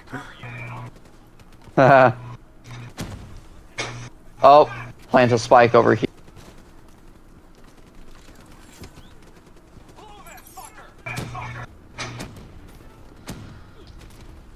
Well, Mission confirmed.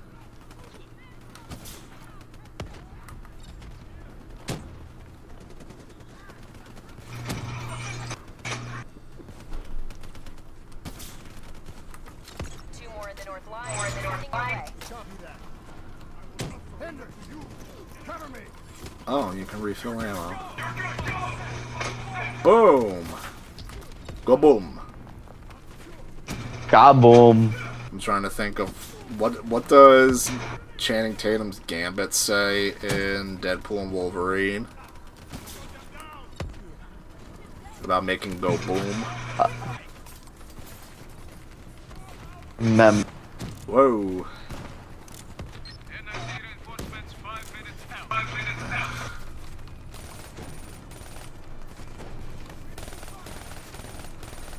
Also, I like how Channing Tatum's Gambit is supposed to be coming back in Avengers Doomsday. Well, they're basically bringing back a lot of. They're bringing back a lot of former X-Men cast members, but the fact that, like, they're bringing back Channing Tatum's Gambit too, like, I'm assuming that's going to be the Deadpool and Wolverine tie-in. One more. I would hope so. Yeah. Because Deadpool and Wolverine does end with the implication that the TVA is gonna, quote-unquote, see what they could do about the people that in the void. That.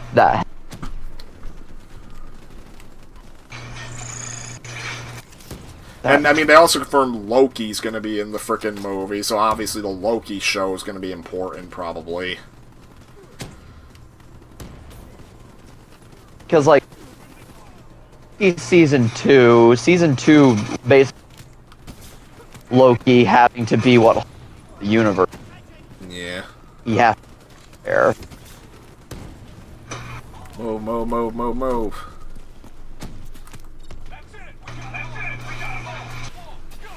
Fall back, fall. Yeah, friggin' retreat. Brace for impact. Whatever happened to not one step backwards? Blow it! Get up there now! I'll cover you!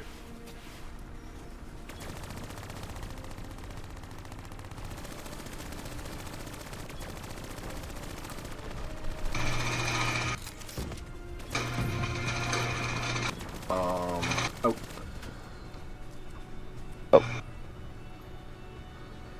There's a problem. What now? What now? I got it. There's. Well, Detonate now! Now! Yeah, we can just hack it.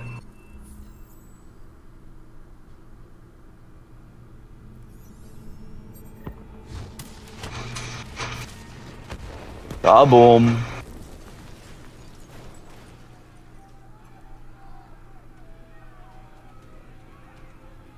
Yeah, woo! Thank you. I will not forget this. You're welcome. Can we get back to our prisoner?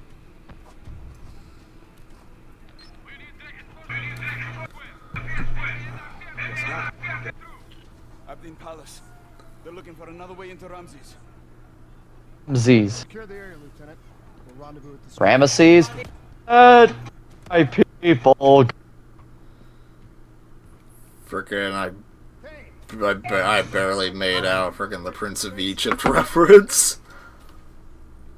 Wait, I think. I will not let your mind be go. It still fascinates me that Ray Fiennes, frickin' the voice of Ramses, became the new M. I still like that he did his. You still like that he did his what? His own singing. Oh yeah, he did. Steve Martin and Martin Short did their own singing too. Yeah. Kane, can you run a trace? You need to watch the other 2D animated DreamWorks movies. I want to see Joseph. Joseph King of Dreams. I've King of seen it. Like, Dreams. the thing to keep in mind is it was a direct-to-video movie. Oh, okay. However, it's not that bad. Like, it's nowhere near the power of Prince of Egypt, but I mean, it tells its story. Okay. Did I just turn you off from it? No, you didn't. Okay, because, like, I would say it's far from being a bad movie. It sure as hell is a lot better than most of the Disney animated direct-to-video sequels, but, yeah. Honestly, you're kind of making... The Prince of Egypt. Like, but I will still say it's no Prince of Egypt. Do a release of Prince of Egypt in theater. If they ever did that, I actually would go to see it.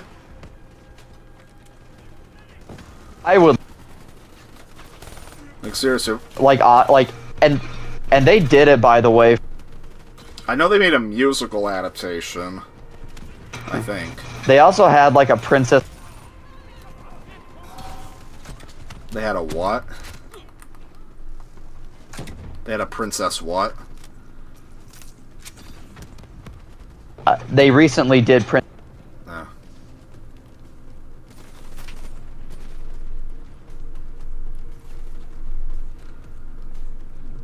Schnick, can you hear me? Okay. No. Hear me at no, unfortunately.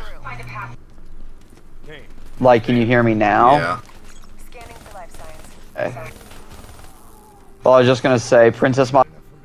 Oh, the Studio Ghibli movie. Okay. Yeah, and so I'm hoping. hey, give me a hand. Okay. Ready? Ready? One, two. Who?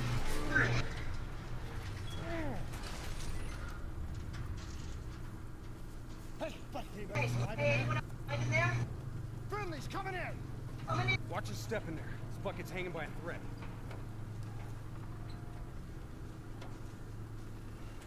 Whoa, hold fire! Fire! Friendly, Winslow report. But yeah, I will say, I mean, I've already said it a couple of times. Joseph King of Dreams is no Prince of Egypt, but like for a direct-to-video movie, they did pour a lot of effort into it. Does it still have like music in it? Oh yeah, it Like, good does. music? Like there is I think there was like at least one award-winning song in it. And yeah, and then another movie I've been meaning to rewatch is Road to El Dorado. Is that the one where it's the both is good? Yeah, where the both is good meme comes from, yes. Pilot didn't make it. No shit. Come on, we gotta move.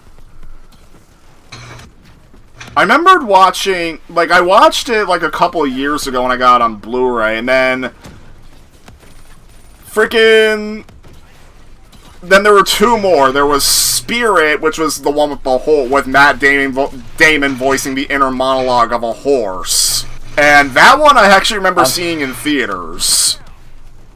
I was really young though. Matt Damon voices the inner monologue of. Yeah, like it's honestly a really pretty movie though. Like, oh, it is. Like, it's a mature story. Like, none of the animals talk. The only one that does is Matt Damon, the main one voiced by Matt Damon, but it's only his inner monologue.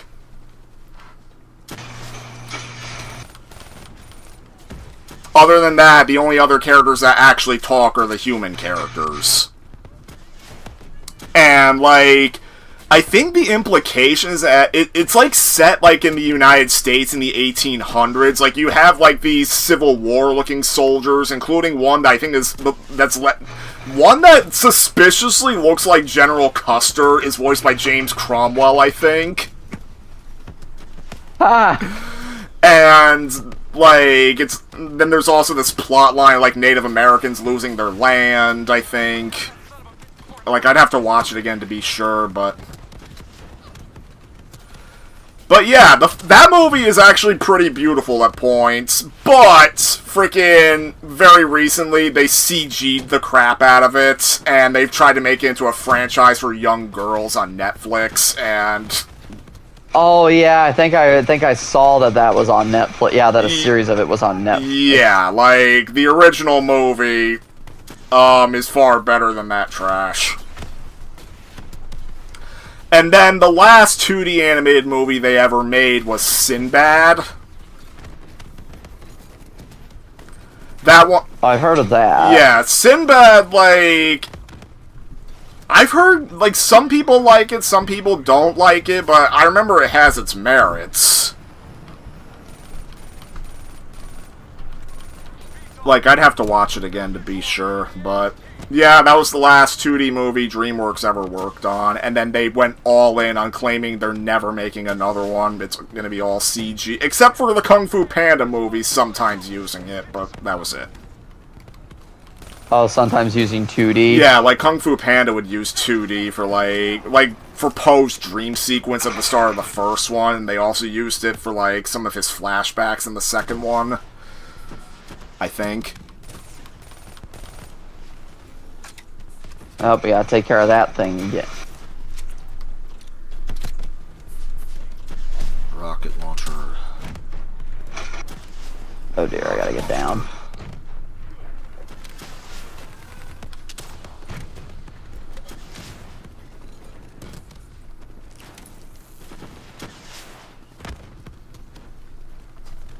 Where is the thing?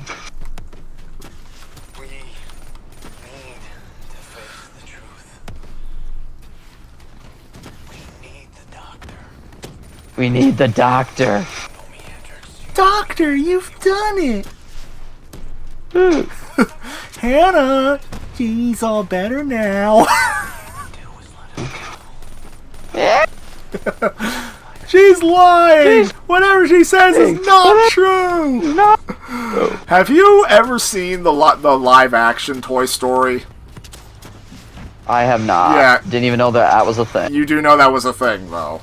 Somebody No, I do not. Oh, yeah! Somebody on YouTube painstakingly recreated the entirety of the original Toy Story in live action. Like, that actually is kind of cool. Like, they use, like, a mixture of puppetry. Like, they mainly use, like, puppetry to accomplish the toys, and they just recycled their dialogue from the movie. And then the human characters are played by, like, basically their friends and family. Aww. and it's pretty good. Oh yeah, like, they recreate the entire damn movie, like, as faithfully as they can.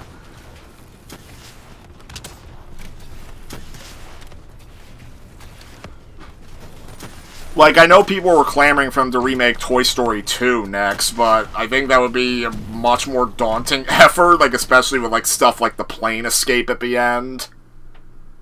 And, the whole sequence at the airport. Like, I guess the first Toy Story was simple enough to where they could do that. I forget how they did Pizza Planet, though, and the gas station. But I would imagine most of the first movie is just in Andy's house and Sid's house. Well, that wouldn't have been hard for them because they would just need 2 different houses. Shit, take cover! Shit, take cover!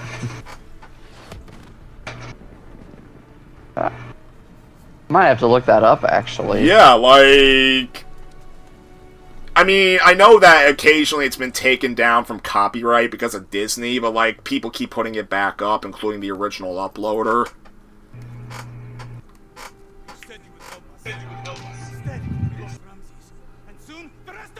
Khalil, it's not too late.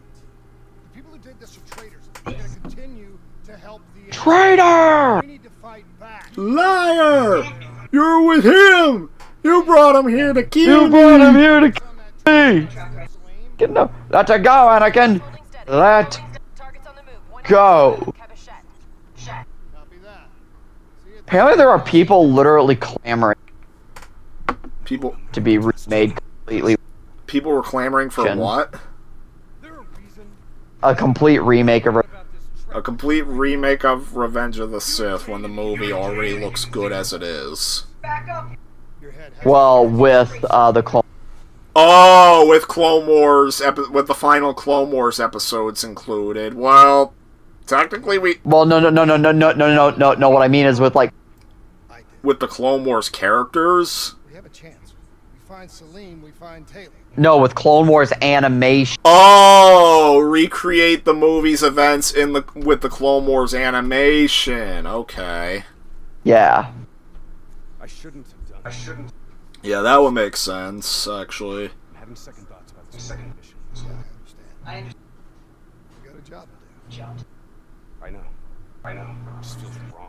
And then what would they do? Just recycle the dialogue from the movie, or would they get, like, the voice actors to dub over everything? Like Matt Lanter for Anakin, James Arnold Taylor for Obi-Wan. I'm not sure how I'd feel about that. Yeah. Like, I know that Hayden Christensen did actually praise Matt Lanter's performance in the Clone Wars animated series. Like, basically, he gave him credit for keeping Anakin alive in the time where everybody was shitting on the prequels.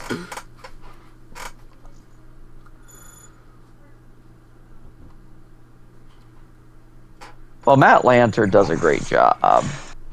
Sure as hell gave him a career after his career before pre-Clone Wars was basically just disaster movie. Putting him through some DNI diagnostics. Wait, Matt Lanter was in Disaster Yeah, movie? he's the main character in that, I'm pretty sure. Oh, dear. Oh, When Taylor Jaddo's the one I gave Disaster movie for Christmas. Yeah, you gave me Meet the Spartans. Yeah. they were called back to be silenced. Taylor's... Because I gave Jaddo Epic movie the year before that. How can that be? Oh, my. I think his DNI has become corrupted. Well, hey, if Jaddo still hasn't watched Disaster movie by the time of the trip, freaking that's something we could watch during the trip. Oh, yeah. Oh my. Oh, rapid fire? What do I need increased rate of fire for when I need... I want that extended mag. Gotta level it up one more time.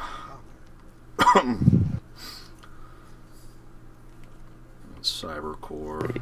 Yeah. Oh my god, my controller's freaking out again. I think it... Oh, from... Like, the left stick drift is freaking out. Drift. So No.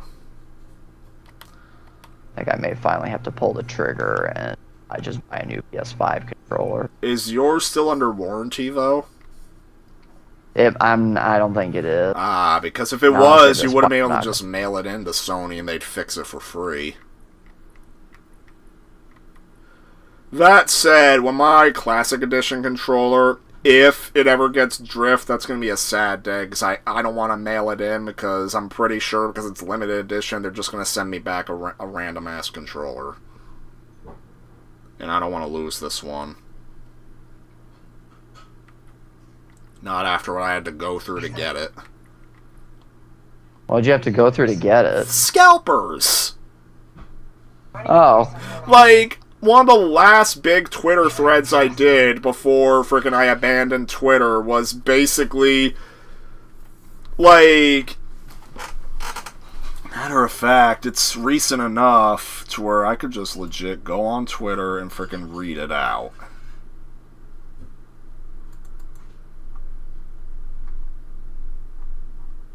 Oh, what the? Oh. Yeah, I'm just looking at this.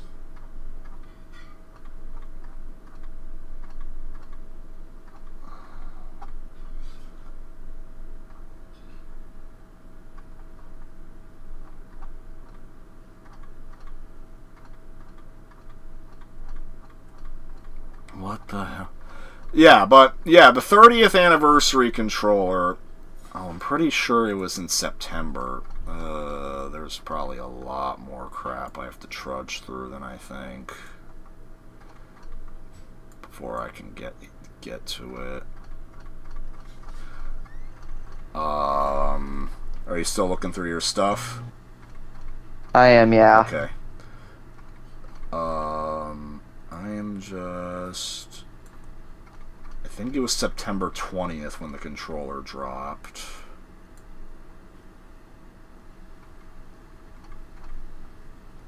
Oh! Okay, here it is. So, yeah. They announced ahead of time that this 30th anniversary controller and like some themed PS5s and everything and a PlayStation Portal were dropping on... Oh, it was September 26th. So, here's what I had to do. Freaking, I'm on Amazon immediately. They were sold out right away. It was a lost cause. And I would learn that eventually, because eventually the same thing happened with the frickin' Lunar remaster. So, Best Buy had controllers left. They put me in a queue. And then, once I got through to the queue, they troll me and are like, oh, you have to sign in again to add this to your cart. And because of server overload, I couldn't sign in again. And once I finally got in, it went in my cart, and it wouldn't let me check out because it was sold out. Even though it was in your car. Even though it was in my cart. And then Walmart had stock, and of course, I was logged out at the time. I fumbled around trying to log in. I got into checkout. They put in another roadblock for me, telling me I had to update my payment method. And by the time I put in the payment method, sold out. Then I went to Target, because a friend of mine was telling me that he managed to get one from Target. I go to Target, they're sold out by then.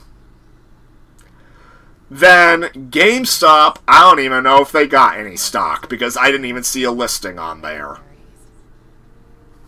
And by this point, my last hope was PlayStation Direct, their own website for selling things. And ever since the PS5 scalping debacle, PlayStation Direct has like a queue to let people into their store. And they always bring this queue back for hot selling items. So I got into the PlayStation Direct queue.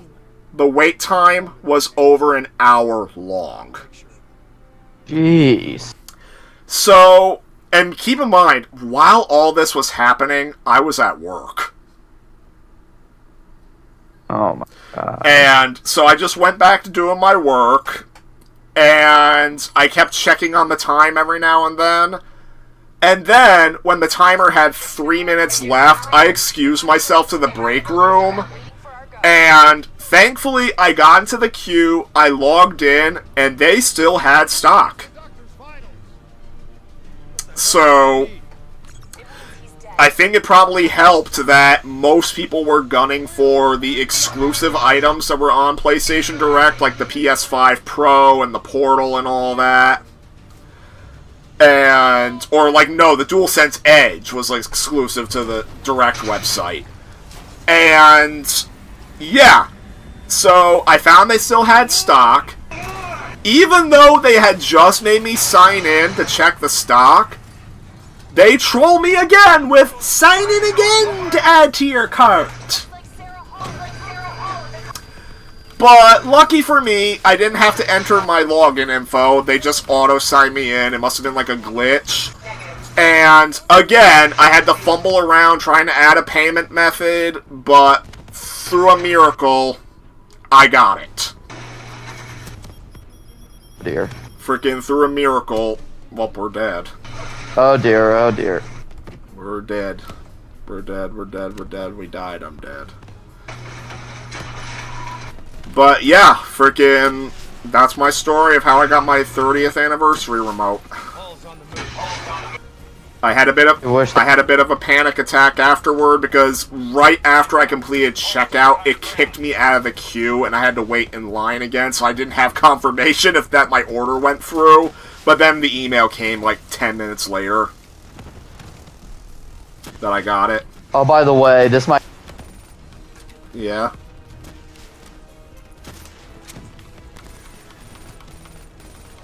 You were saying? This might be the mission to end on. Okay. Okay. Because this is where the game... This is a turning point for the game, huh? Oh, it is. This... But now... This gets... You're clearly better at this than I am, because I keep going down. Well, this particular boss fight's kind of an... So now, you were saying about the 30th anniversary remote, because I feel like I cut you off.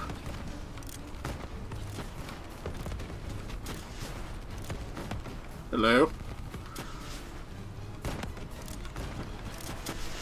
Manticore operating at 70%. Discord. Well, specifically, PlayStation and Xbox Discord. Yeah, PlayStation. They work about the same as PC Discord did years ago. Yeah. Alright, chill out, game.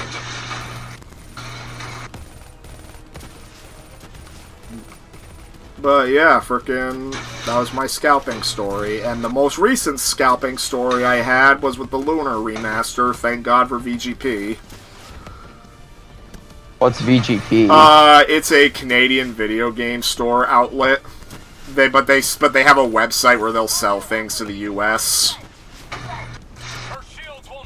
Because I think they have like a US warehouse where they send stuff to. They're actually not the only Canadian outlet that's been branching out into the US. Another one's called PNP.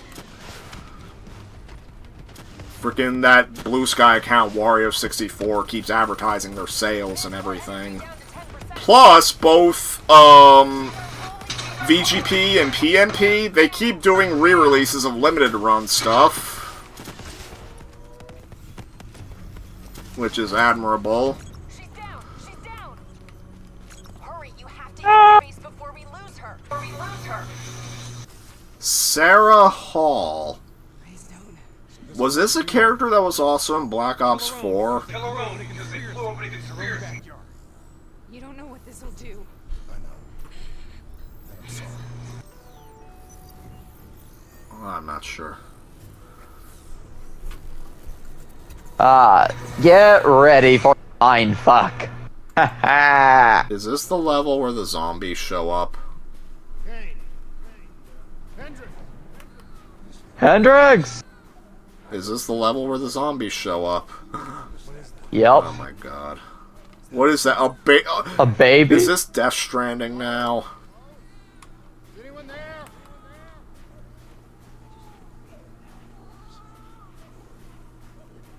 This must be Death Stranding. This is starting to remind me of the Forest, like... The Force visions Rey was having in Last Jedi. No, the Forest Vision. Oh. Paul? I tried to interface with your DNI. Something went wrong. Can you hear me? Oh my god. That baby looks so freaking plastic. What Can you hear me? Are you seeing this? the fuck? Is it just me or is it creepy that it has teeth? Creepy that it has teeth. Like, as in fully developed teeth that a toddler would have.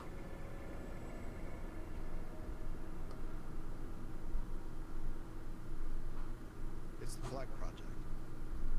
They were in the Matrix the whole time. It's right before the whole place blew up. Right before 300,000 people died. Oh yeah, like, this is one of the levels we visited earlier, and now we're...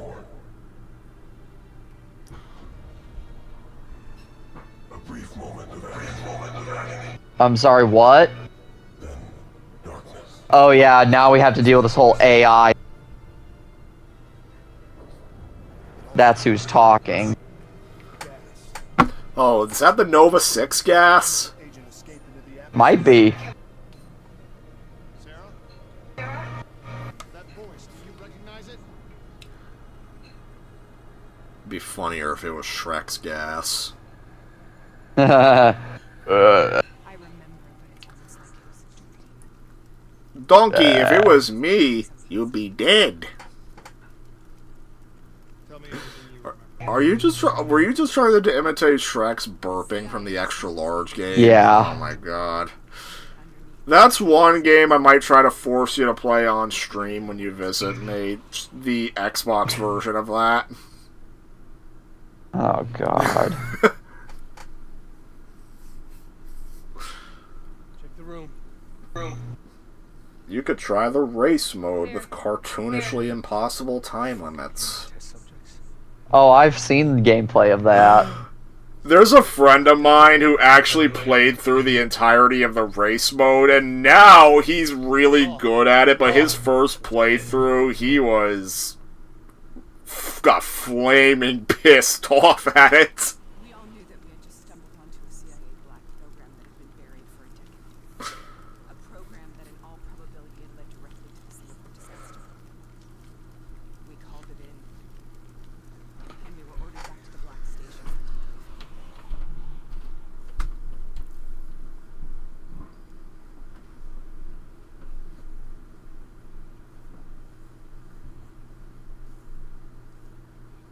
Right, another routine. Secure the area. I'm gonna pull all sensitive information. So yeah, this is just a gigantic exposition dump. Are they literally just replaying everything they did, except the twist is that it was Christopher Maloney and this other chick, this other lady? Oh no, that's not the... You okay? Yeah. Some glitches in the Okay. Let me help you recalibrate. Let me help you recalibrate, if you know what I mean. What? Oh. Sarah? Can you hear me? And also, we're in World War II now. This is World War II. I studied it at the Yep. I guess this is our World at War tie-in. Huh. courage and bravery in military. But not really, because she's talking about a level that wasn't... Show you what you're really made of, who you really are. Which was... it was in World War II, it was a major... Congratulations, Private. You drew the shortest straw of all. Welcome to Bastogne. Now get your ass to the front line. conflicts, World War I love how she's going away to her home planet now. This has to be an illusion. It has to be. I mean, it is.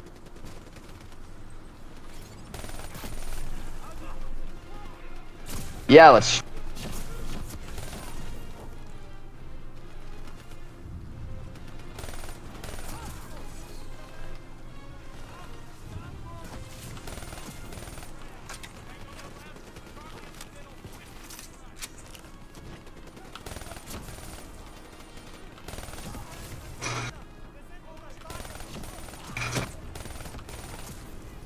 It would be cool if in this level.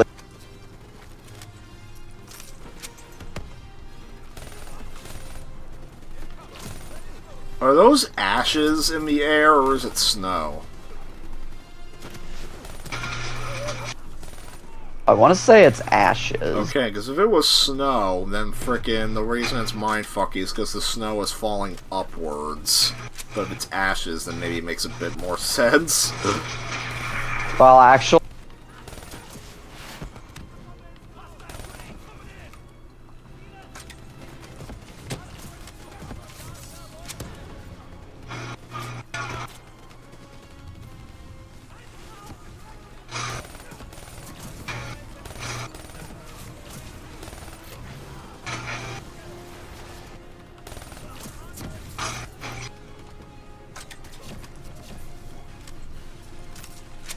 This just feels like a weird level.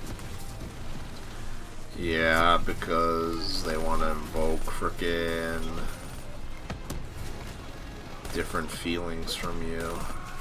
They want to remind you of a better game.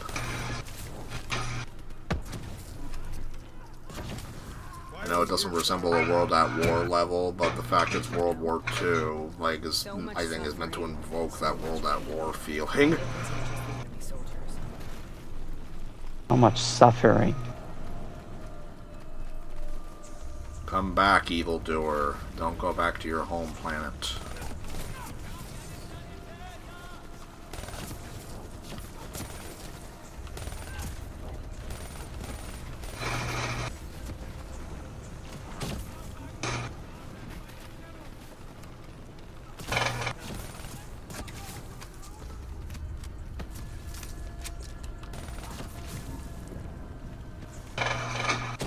Damn it, I'm down. Come get. Oh shit! Damn it. Wow. Well. Oh. They're still firing at your corpse like you're gonna get back up.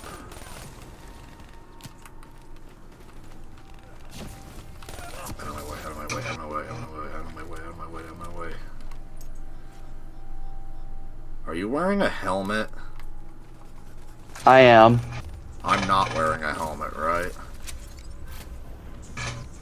You are not. Okay.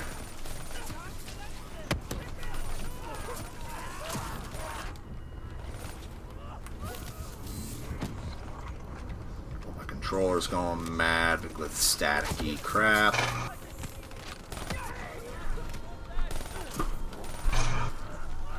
Yeah, I don't know what is up with this grip.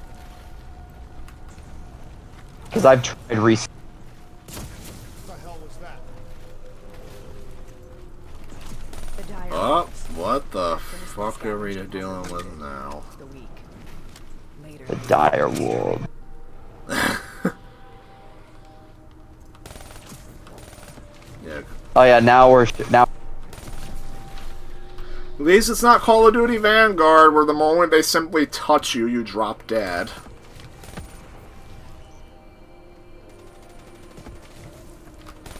Because for some reason Vanguard couldn't be bothered to put in the QTE minigame that like the Modern Warfare games and World at War did. And Black Ops, I think.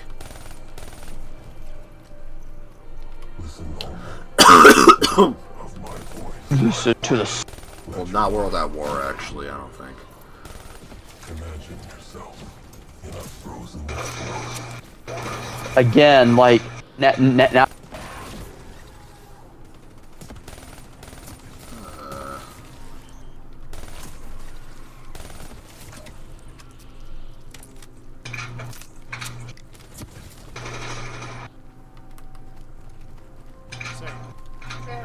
Who was this? I thought you fell through the floor for a minute. You forced a DNI interface knowing that You were dying, Sarah. I had no choice. dying. Yeah, focus. Try to remember. What happened at the Black Station?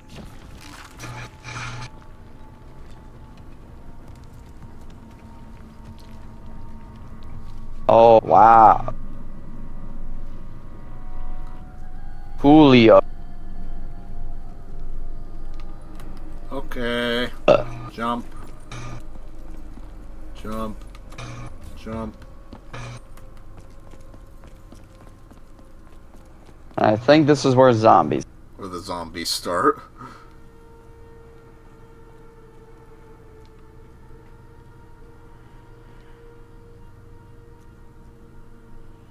We'd uncovered a secret that could destabilize the geopolitical landscape and undermine the Winslow Accord forever. It's called Element 115.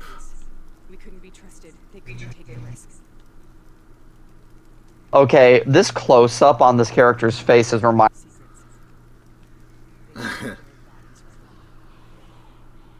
They said they needed to run diagnostics during that one mission where we were marked for termination. But by the time we got there, the staff were already it's like, carved to pieces by a 50-year immortals enforcer by the name of James. They sent a wet work team after us. We had no choice but to cut a deal with the immortals and get That wasn't what happened, Sarah. We saw the footage from the data drives. You did it. You butchered them in cold blood and made it look like a ritualistic killing. You denied them their reincarnation. Just like Jay Zhang. Why?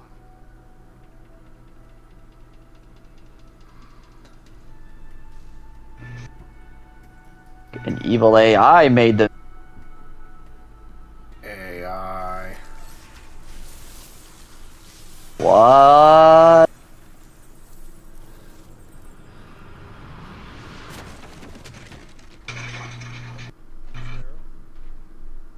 Why do you think you're here? What's so significant about this battle? Why do you dream about it? I played the details over and over in my head. I knew I wasn't strong enough to fight this battle. A thing I like, I think a thing in video games that When I wrote that paper, I hadn't even perfectly sculpted boob armor on some female characters. accounts of what they witnessed. Specifically sculpted boob armor. Sometimes you have to hold out. Yep. I mean, just look at her. Look at it! Look at it! Look at it! Well, but still World War II.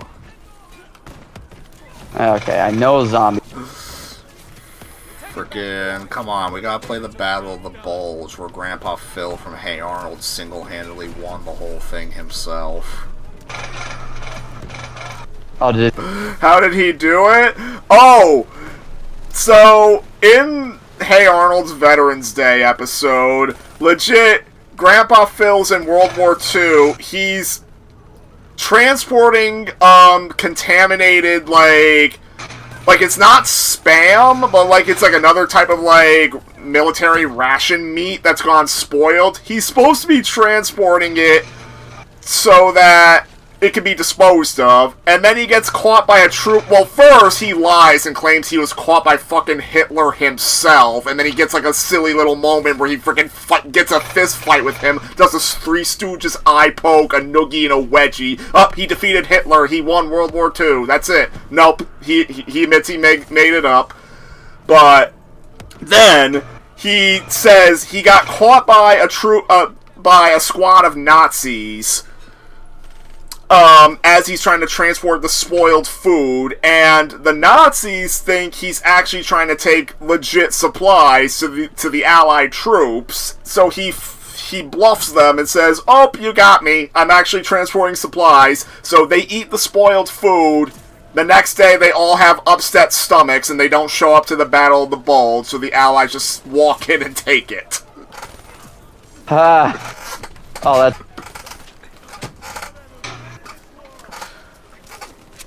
That said, the episode is still very respectful. Oh, speaking of which, I just saw them puking. That was me. Ay, ay, ay. That was perfect timing, though. But yeah, the episode, despite the very silly freaking retelling of actual events, the episode is still very respectful because the title card they have before the credits is dedicated to the brave veterans who really won the Battle of the Bulge.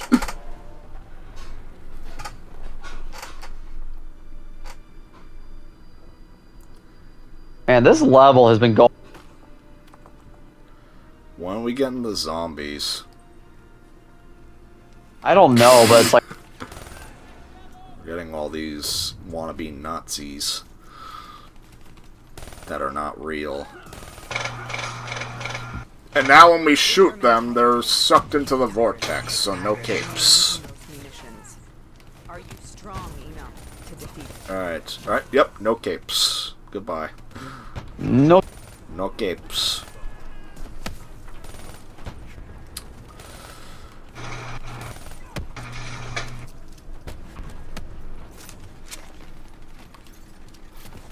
Oh, crap. I'm trying to throw a grenade, and up there's a tank. Tank. Die. Oh, what? Oh, we have this rocket launcher thing again. Probably because we have to shoot the tank. Oh. It's already blown up.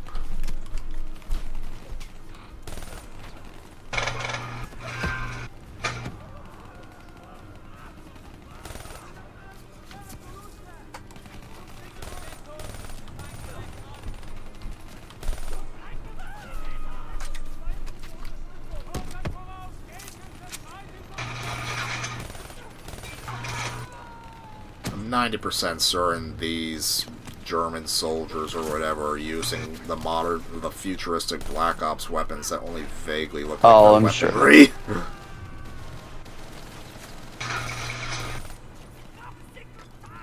This is just making me want to replay World at War.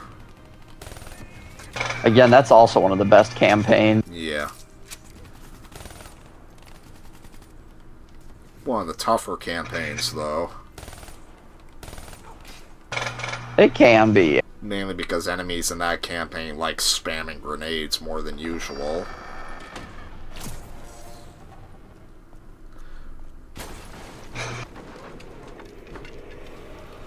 Oh my god. And because we're stuck in walking mode, we can't fire at this. Oh! Now we can. And my freaking rocket just went right through because it's just another set piece. Oh. What is going on now? Well, now. This is now reminding me of Mind Jack.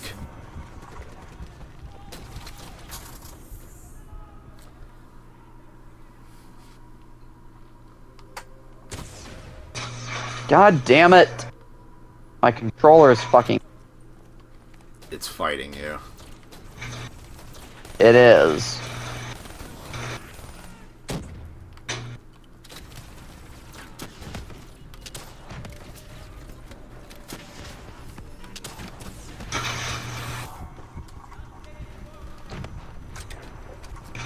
I'm hiding over here on the staircase. Fucker.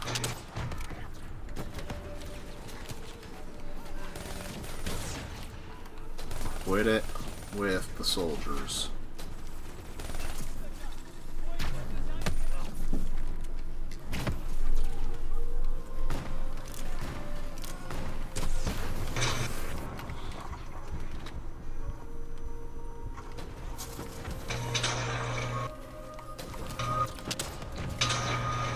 Okay, I think it's down. Yep, it's down.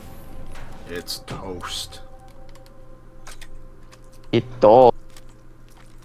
Maybe she's getting on her knees to pray at the altar. We killed them all in cold blood. Yes, this is hell. Is this the real life? I don't Is she standing up? Is this? Is this just fantasy? Is she supposed to be standing up, or is she on her knees? Because to me, she looks like she's on her knees. To me, she looks like she's standing up, and her legs below her knees are just through the floor. I need to know where Taylor is. Yeah, I don't see no legs behind that. Like, it looks like she's just standing through the floor.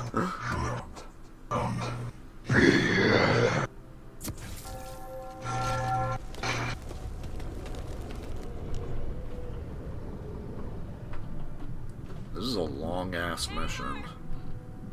It is, like... I want to get out of here.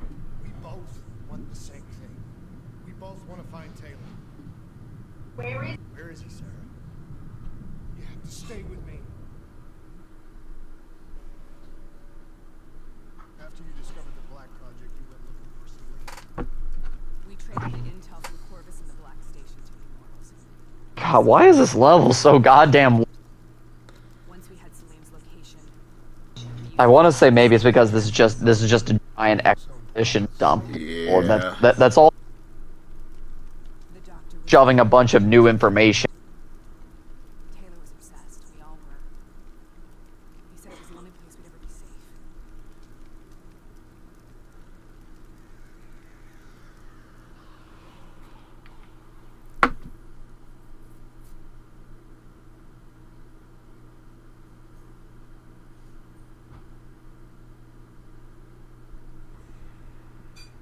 Where did you go, Sarah?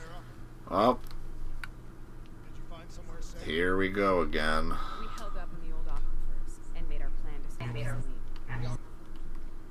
The mobile water refineries in the desert. Is that where Taylor and Reddy are headed now? Must be. Kane should be able to locate the exact coordinates. Sarah. I'm more interested in the background lore of Major Payne's Little Engine That Could story. Cool. You ever hear the story of the...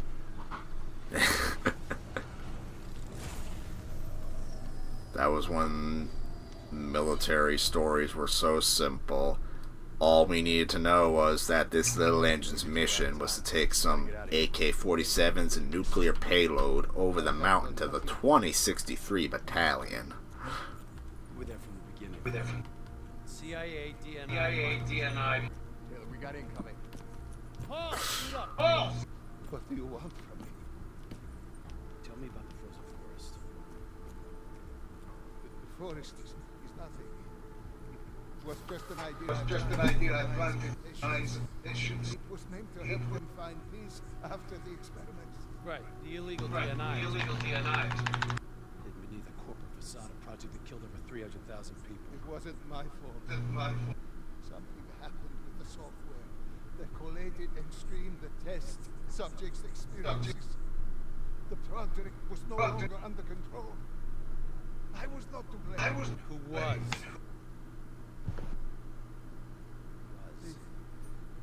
The project was under the direct command of Sebastian Kruger, Sebastian. senior executive in Coalescence. After the disaster, he relocated to their headquarters in Zurich. Thank you.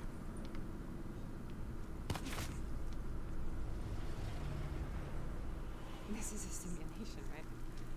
Like in training. You're testing me. This is where Sydney from Scream 5 just goes, I'm bored. I'm bored. You hit me with the phone, dick!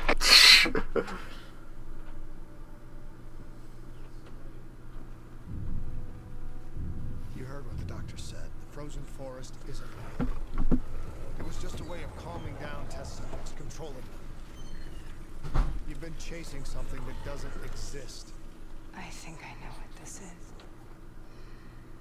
I know it's Oh, I think this is it. Okay. What the hell is that? Yep. This is it. Complete with the music and everything. Sarah, these monsters are trying Yep. Why are we fighting zombies now? Because why not? Cause Because I guess this is what the evil AI is doing. It's like what one of the killers in Strangers Pray at Night says. Why not?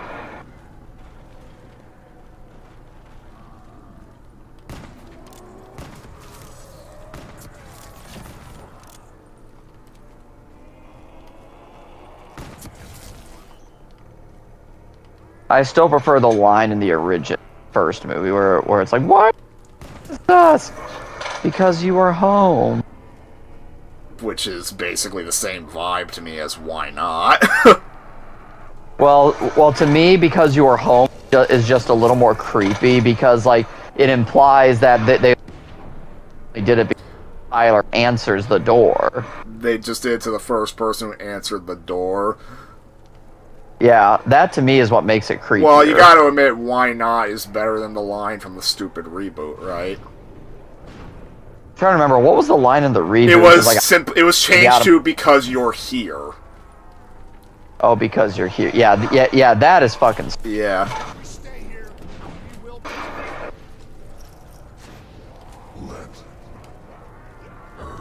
Let her go! Let her go! Another syllable comes out of your mouth, the bullet will be going into your head instead of the zombies. Let her go. Okay. Okay.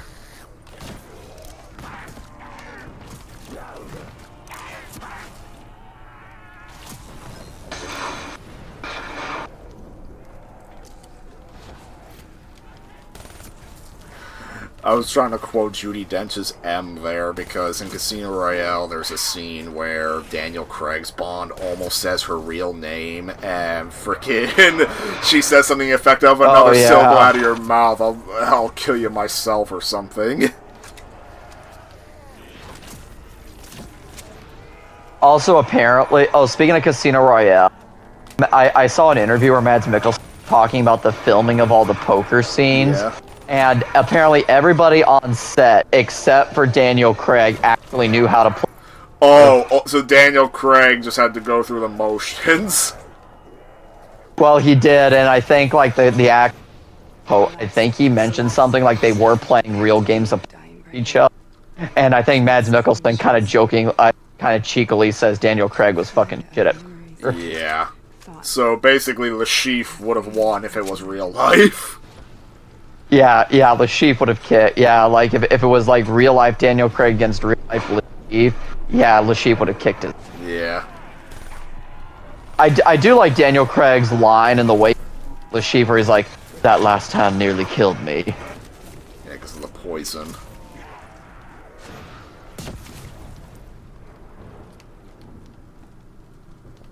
I do gotta say, because of how grounded Casino Royale and Quantum of Solace are, it is kind of jarring that Skyfall, Spectre, and No Time to Die lean much more into what the original movies were like. I want this to be over, but I can't make it stop. I thought I heard that the old man in the house during the climax was like they were going to try and get. They were the old man, Kincaid in Skyfall. They did want to get Sean Connery for the role, but then they decided against it because they thought it would have been distracting. And odds are good Connery would have said no anyway because of frickin' his retirement. But it still would have been cool, though. Yeah, especially because I mentioned in my review, I don't think we've ever had a single movie where two Bond actors were on screen together. Like, not even outside the Bond series. Like, the closest we've ever gotten was how Simon Pegg's Three Flavors Cornetto trilogy had Timothy Dalton in Hot Fuzz and then Pierce Brosnan in The World's End. But aside from the creative teams, those movies have nothing in common. But yeah, like, even though they didn't get Sean Connery for Kincaid, you can tell that they had written the character with Connery in mind. because Kincaid has a Scottish accent. Like, he talks as if he's like a former Bond actor. It made them kill the Black Station staff, and they didn't even know. I think it's getting smarter. Why is my...